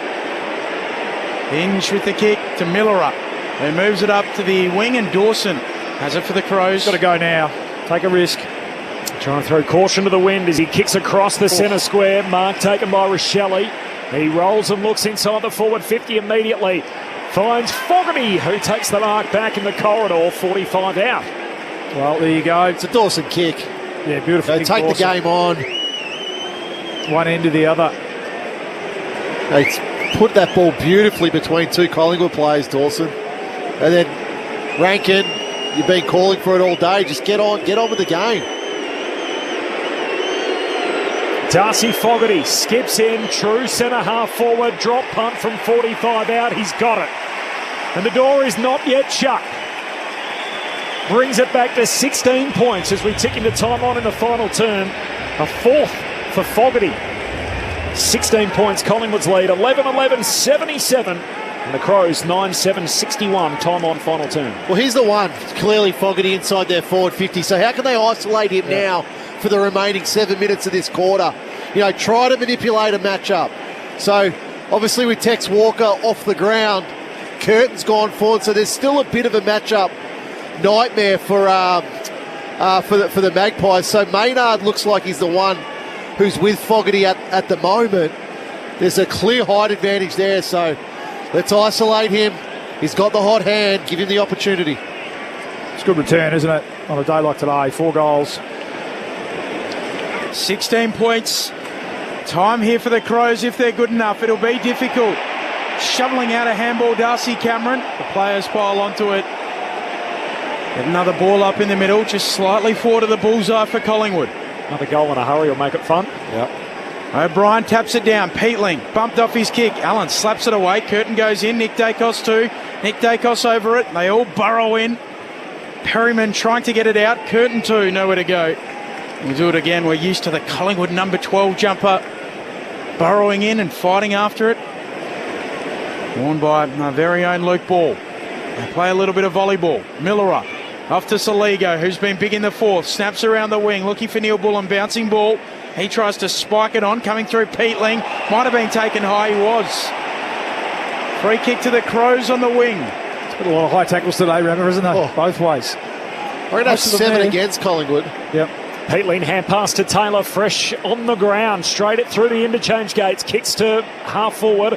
O'Brien competes, no mark, falls down to Houston. Oh, handball a turnover, picked up by Rankin. Hand pass to his mate Rochelle. He needs to hook it through for a goal. He hits the fat part of the footy and sprays it out of bounds on the full. Little handball there to Saligo. He's clever though, Rochelle. Watch, he just bobbed out forward of the contest, didn't he, there? Just back that his teammate was going to win it. Saligo's running straight to goal. Give a handball. He kicks the goal. They have had their moments. 2 misses for Rochelle, 2 to Rankin in the second half. Collingwood by 16, time on final turn. That's a Saturday afternoon barbecue. Back inside 50 though, and Dawson flying through the pack. He marks 35 out, 45-degree angle. That's a good mark. Isn't it? Left forward He's pocket. so good above his head. Jordan Dawson. So we've seen him go forward a bit, haven't we, in recent weeks? It's his 9th mark of the day. 26 possessions. 7 score involvements. Been the Crows' best. 7 tackles. Sitting third on the AFL coaches' votes. They need a skipper's goal. The silky left footer has got it. Here come the Crows. Hold the phone, 10 points. That's the deficit. Collingwood lead 11-11-77. Plays 10-7-67. Plenty of time. 5.5 minutes left in this game. So, Paulie, what the Crows are doing at the moment is they're taking the ball off the line at every opportunity. So that's having them to shift Collingwood's defenders there. Jordan Dawson's standing inside 50 by himself. Yeah. So I'm not sure where or who his direct opponent was on that occasion. But you can't do that. You can't. That's laziness from Collingwood and their defenders. Yeah, a little bit of attention to detail. Thinking maybe the game was in their keep. All of a sudden, game on. You're right, Betty. 2 goals, 5 minutes. Number 35 for Collingwood in his final term. He's clearly underdone. Has not had a touch in this final quarter. 10-point lead for Collingwood. Huge moment from Perryman. He jumps on top of it as Curtin goes to soccer it inside 50 and wins a free for kicking in danger. That is a big-time spot for Perryman. It's great stuff, isn't it? Just watching Nick Dacos, you mentioned no possessions in this. He just hasn't got the burst and the drive in his legs at the moment. Perryman to side bottom, kicks a floater down the wing, and Myercheck takes the mark. And there's Nick trotting past. Looking much older than the 22 years he is, as Myercheck with a high ball inside the forward 50. O'Brien's back takes the intercept mark. And a chance for Adelaide. They need to go end-to-end. We're inside the final 5 minutes. Collingwood by 10 points. Tired legs, but they've got to go, the Crows. Short kick from Hinge. Spots up Taylor. He moves it out wide. Mark taken by Laird. Laird chips it on. Mark taken by Cumming. Backward of halfway on the southern side of the ground, the Crows. Slow now. Allows Collingwood to set up behind the ball. Cameron down the line. Coming with the driving ball to a contest. Cameron's there, doesn't mark. Keys picks it up, slapping it out Dawson. In motion, steal the ball. Spills out to Peatling. Half forward here, the Crows. Kicks for Rankin in the pocket. Maynard, great spoil. It's a great kick by Peatling. Maynard just got there right at that last moment. Didn't take the arms of Isaac Rankin, took the ball straight over the boundary line. Throw-in coming, left forward pocket for the Crows. Is there a Rankin moment here? At the stoppage from the boundary throw-in, O'Brien wins it down close to the line. Here's Nick Dacos for his first touch of the quarter. It's a handball to Pendlebury, who fumbles. Gee, that doesn't happen too often. Recovers, gives it to Josh Dacos to Nick, kicks out of defence, up to the defensive side of the wing for Adelaide. They win it back through the hands of Laird. Now the kick inside the forward 50. Hand on it from Taylor, no mark. Still right on the 50-metre arc. Collingwood win it back. Houston to Nick Dacos by hand turnover. Phil Thorpe gives it to Saligo. High up and under inside 50. Rankin shoves some bodies out of the way. And there's a free kick before all of that. It's coming back to Zach Taylor. He's paid the mark. Has he paid the mark or is it a free kick? It's Zach Taylor's ball. Right, okay. And everybody's, I think, got their arms outstretched saying, what was that for? Taylor's going to get it, the 22-year-old. Left half forward. He'll kick from right on 50 to make it a one-score game. Taylor right to the goal line. Hands on it. Still alive. Rush through. As Josh Dacos concedes a behind. Collingwood by 9. It's better off kicking that ball at the top of the goal square there. He knew he didn't have the distance. 2 minutes 44 to play. Collingwood by 9 points. See if these experienced heads can run this clock down here, the Pies. So used to seeing them do it. I just saw the force a long kick. Saw the replay, boy. Not sure about that. They do it better than just about anyone, but the Crows win it back on the wing. Berry shrugging a tackle, has to get rid of it. Saligo, he'll snap up to the arc. There's a whistle. What's it for? Too high, back to Berry. Free kick to the Crows. Berry's waiting for the footy. The out-of-zone umpire's called that from 50 metres away. No, he's got to hit this central, Berry. No point in putting it into the pocket. Exactly. Can he go to the hot spot? Hold on. That's where he does go. A wise kick. Phil Thorpe nearly at the back. Ball comes down for Perryman. He gets rid of it to Maynard, who just clears for distance. Keane can't mark. McCreary's out in space. He slaps it on for Collingwood. He's always played a foot. He missed the soccer. Berry gathers, and the Crows have got it again, but they've got to go. To Laird and now to Keane. Can he be the man 2 weeks in a row? Short kick to Thilthorpe. Collingwood by 9. Thilthorpe goes long into the forward pocket. O'Brien down there. Fair piece of it. No mark. Close to the boundary line. Josh Dacos involved, and in the end, Maynard knocks it out. The ump says spin it in. 2 minutes remaining. Got to find one here, the Crows. Get numbers away from the contest. Get your mids on the move. Yeah, watch for Rankin. Watch for Rochelle. They're the two. See if they can't even win a free kick. Force an error from a Collingwood defender. There's time enough if they're good enough, the Crows. O'Brien down for Rankin in the forward pocket. Slapped on. Rochelle's out after it. Leaves it behind. Lipinski picks it up. Rolled in the tackle. Nowhere to go. And we'll get another ball up. 30 out from the attacking goal here for the Crows. Clock stops. 1 minute 40.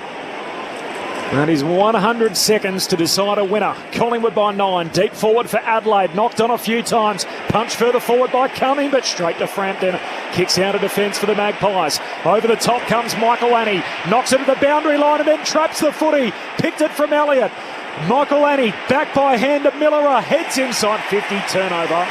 Perryman takes the intercept mark for Collingwood. Had some good moments, hasn't he, this last quarter, Harry Perryman? I think it might be the number boy that's rubbing off on him. Luke Ball's number 12 in that famous locker as he kicks long down the wing. Off hands, spills Adelaide's way. Keane had it, lost it. Membry just picks it from him. Pulls the kick back inboard. Clever one for Collingwood. Finds McCreary. Hand pass to Nick Dacos. Gives it to Maynard. Can he kill the game? 50 seconds to go. Short kick to Lipinski. Take your 30. And he marks 40 out left half forward and a chance to ice the game. It's the fresh legs of the sub. There's a big run from Lipinski. I mean, we know he's an elite runner as it is. Just put his head down. It was about a 150-metre run, as you should do. Fresh legs, that's playing the role. Big ball, wasn't it? Big ball by Memory to win over there on the wing. And that's the ball game. Tick, tick, tick, tick, tick. 21, 20, 19, 18 seconds. Lipinski with the drop punt. It fades to the left. It's a behind. Straight up the middle. Have a go. It's a 10-point game. 11-12 to 10-8. Saturday footy on ABC Sport. Collingwood by 10. The kick in from Keane. Goes right up the middle. Dawson can't take the mark. Spoiled down Lipinski. Rankin pinches it. He's taken high. He'll get a free kick. 50. Cardiac Collingwood. Still the kings of the close game. As the Crows closed late. Collingwood hold on. They win by 10 points.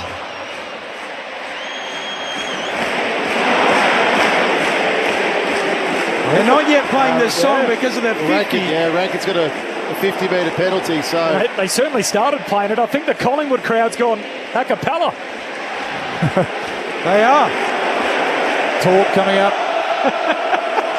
Rankin's talk. He's got hold of it, but it won't get there. The a cappella version. Good old Collingwood. We'll get the full thing now. Got to press the back button on Spotify to go back to the start of her song. 11-12-78 plays 10-8-68. It's an encore. Sing it again. They know how to play the game. Side by side they stick together to uphold the Magpies' name. See the barricades are shouting as all barricades shout. Oh, the premiership's a cakewalk for the good old Collingwood. The goal kickers for the Pies, Hoskin Elliott with 2, singles to Elliott, Houston, Cameron, side bottom, Hill, Crisp, Membry, McCreary and Myercheck, who waited all day for that moment. For Guana, the Adelaide Crows, Fogarty with 4, 2 to Saligo, enormous in the 4th, and then singles to Rochelle, Dawson, Walker and Isaac Rankin. Collingwood, they win by 10 points. And again, in a close game, Flyers Pies, they hold off their opponents. Good old Collingwood forever. They know how to play the game. Side by side they stick together to uphold the Magpies' name. See the barricades are shouting as all barricades shout.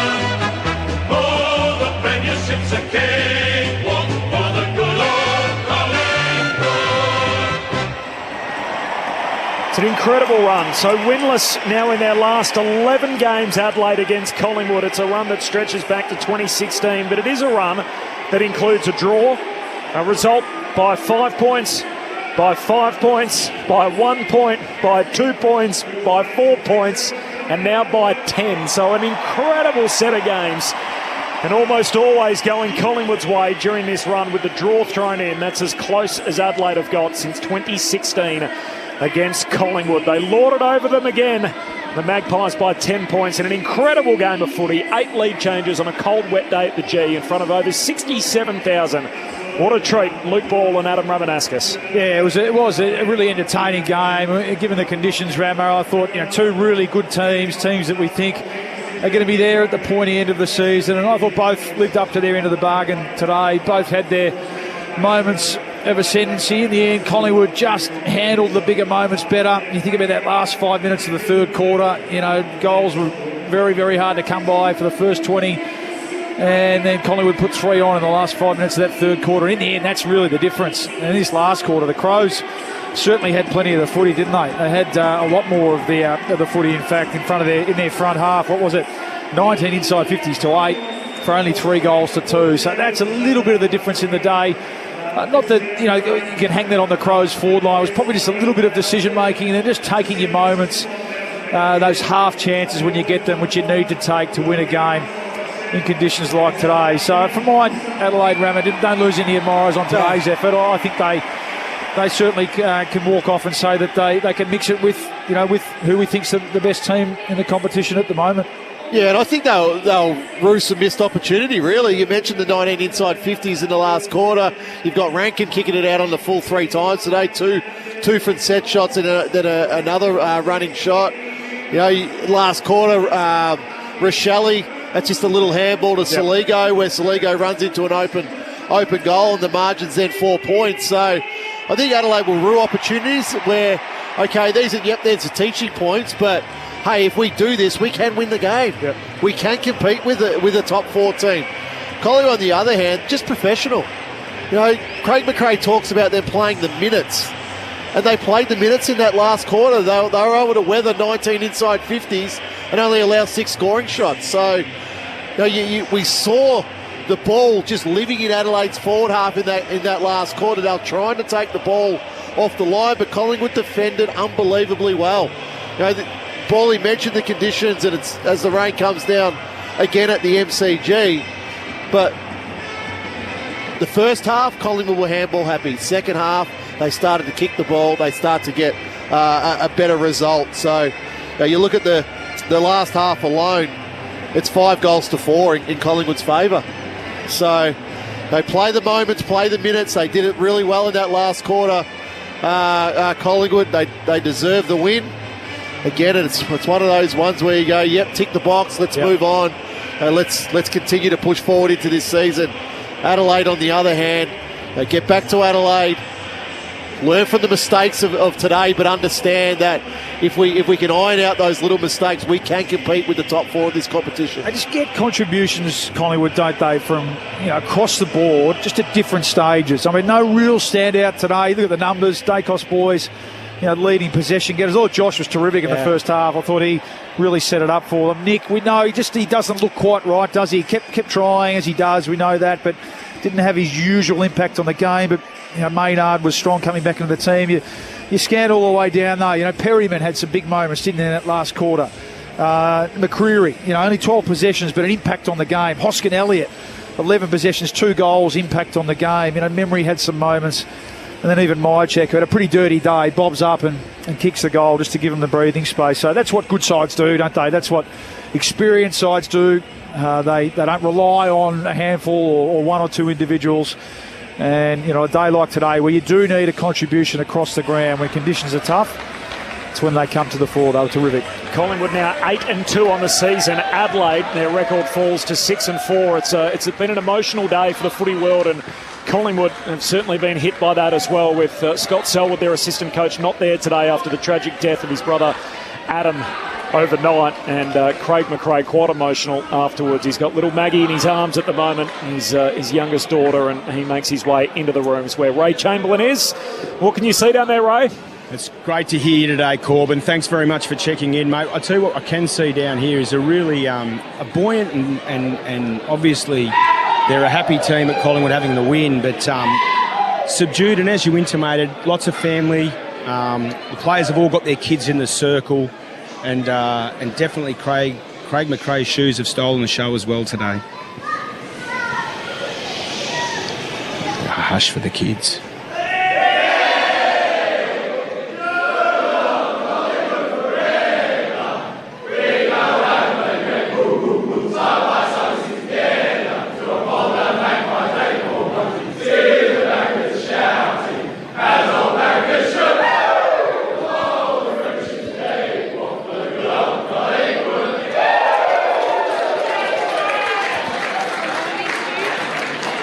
Happy bunch in the Collingwood rooms. We'll come back to you, Ray, shortly.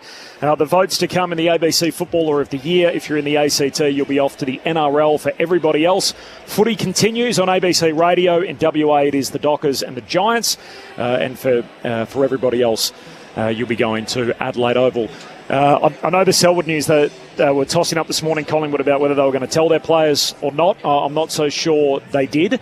There were no black armbands obviously worn by the group to be able to give them the game. And this is something we don't ordinarily see with Collingwood, but immediately they all walk in to the meeting room. So they're about to be addressed by Craig McRae, who I obviously just saw him on Fox Footy a moment ago, but I was told this morning he was very emotional when he heard the news, as I'm sure a lot of people have been connected to the footy fraternity after the tragic news of Adam Selwood's death. But certainly Collingwood rocked by it, as the footy community has been, and with Scott Selwood, an assistant coach, quite obviously absent today. 8 lead changes, Collingwood by 10 points full-time here at the MCG. If we can get some reaction, we will, before we're off air in the next 5 minutes or so. Obviously, if not, we'll record that and flick it through.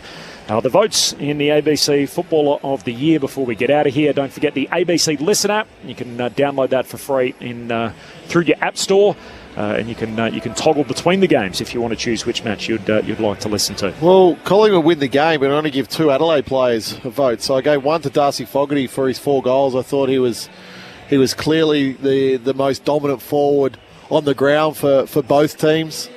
I gave 2 to Josh Dacos for his 29 possessions. I thought, as Bally mentioned, really good in the first half, but quite solid for the entirety of the day.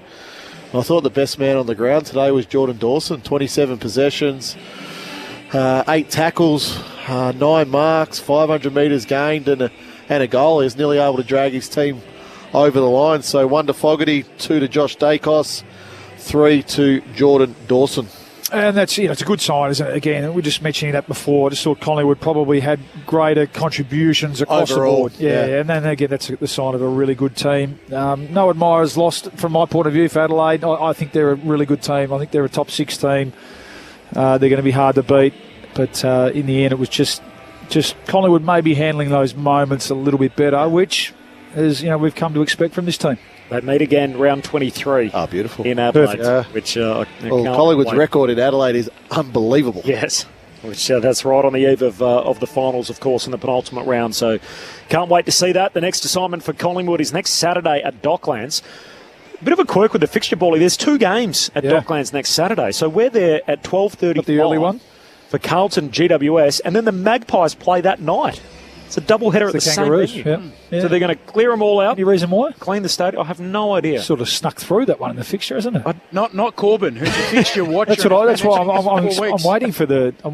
No, you haven't got anything for us. I don't have an explanation as to why. We gather roundish, isn't it? Is the MCG not available? This Friday night at the MCG. Almost like in the COVID days, I think we had the odd double-header at the same venue, but. Unusual, given they've got to clean the stadium, get everyone in, everyone out, the car parking. I want to book your ticket early to make sure that's A-OK. So that is Collingwood and North Melbourne next Saturday night. After Carlton and GWS will play during the day. And Adelaide's next stop is back at home against the West Coast Eagles on Sunday. Hi, guys. Fran from Melbourne. Go the Pies, enjoying the call. Hoskin Elliott is a staple. He flies under the radar. Thanks, Fran. Nice to hear from you. Razor from Rockingham, Saturday Arvo footy is always the best on ABC Sport. We love those. Thanks, Razor. Joanna from Middle Park, listening whilst walking in Spain. Gee, that's a pretty good way to take it in. Barracking for the Pies and loving the ABC call. Luke Ball, always been a favourite. There you go. You got Joanna's Spain. Okay. Raw Live from Adelaide. I wore Explorer socks cut off at the ankle. Thick in the shoe, but light on the water soak-up. So this is obviously to try and prevent blisters, which we were chatting about a little bit earlier. An old legend trainer at our club taught me about wearing stocking socks, inside socks, to avoid blisters. Yeah, a double sock. Yeah, I tried that too. Yeah. Yep. Did that work? Nothing really worked, to be honest, Benny. You're a big blister sufferer, are you? Yeah. Soft skin. Ken from Sandringham, hi Corby, Ben, Roma Bawley and Razor Ray. Great call and excellent special comments, especially enjoying the explanations by Razor Ray of the rule idiosyncrasies as they happen on the field. Ben, how did the birthday celebrations go? Ice cream cake. Very well. Got out the ice cream cake late at night. No, had a nice steak during the day and then went out for dinner as well. So very good day. Double up. Yeah. Corby even shouted. I didn't realise the T-Rex, his arms reached his pockets, but there we are. That's very good. I like that by Benny. One of his funnier jokes. There's a bloke that never pays for anything. He's dishing that kind of critique out. 67,697 is the attendance. A 10-point win for Collingwood here at the MCG. Look how happy he is. He's got a laugh. He's just chuckling away. Let me just go and get my needle and thread as I sew my sides up after that one. No late change in the two twilight games. So in Sydney, it is Harvey Thomas and Bailey Banfield who will be the subs for the Giants and the Dockers, and it's Christian Moraes and Mitch Duncan who are the two subs between Port Adelaide and Geelong, which is our next stop. We were hoping for a cracker. We've had a couple of blowouts on Saturday afternoon, and fair to say, Bawley, this one delivered. 8 lead changes, and in the end, the Magpies home by 10. Yeah, right. I love a good wet weather game of footy too, just to change it up. We're pretty lucky, haven't we? Ray's been pretty lucky in his first 9 weeks behind the fence. He's been able to sit there in the sun and catch some vitamin D, but today it was real Melbourne winter footy, wasn't it? And both teams lived up to their end of the bargain. Good game. Thanks for stopping by. It's cool. See you next week. See you next week. Thanks to Stuart Hollywood-Baker. Thanks to Ray Chamberlain. We'll get him to record an interview and send it through to us from the victorious Magpies rooms. A 10-point win for Collingwood. Thanks to Ben Cameron, to Craig Davis back in the studio. We are signing off from the MCG. If you're in the ACT, it's the Dolphins and the New Zealand Warriors in the NRL. For everybody else, the footy. In WA, the Giants and the Dockers. For everyone else, the Power and the Cats.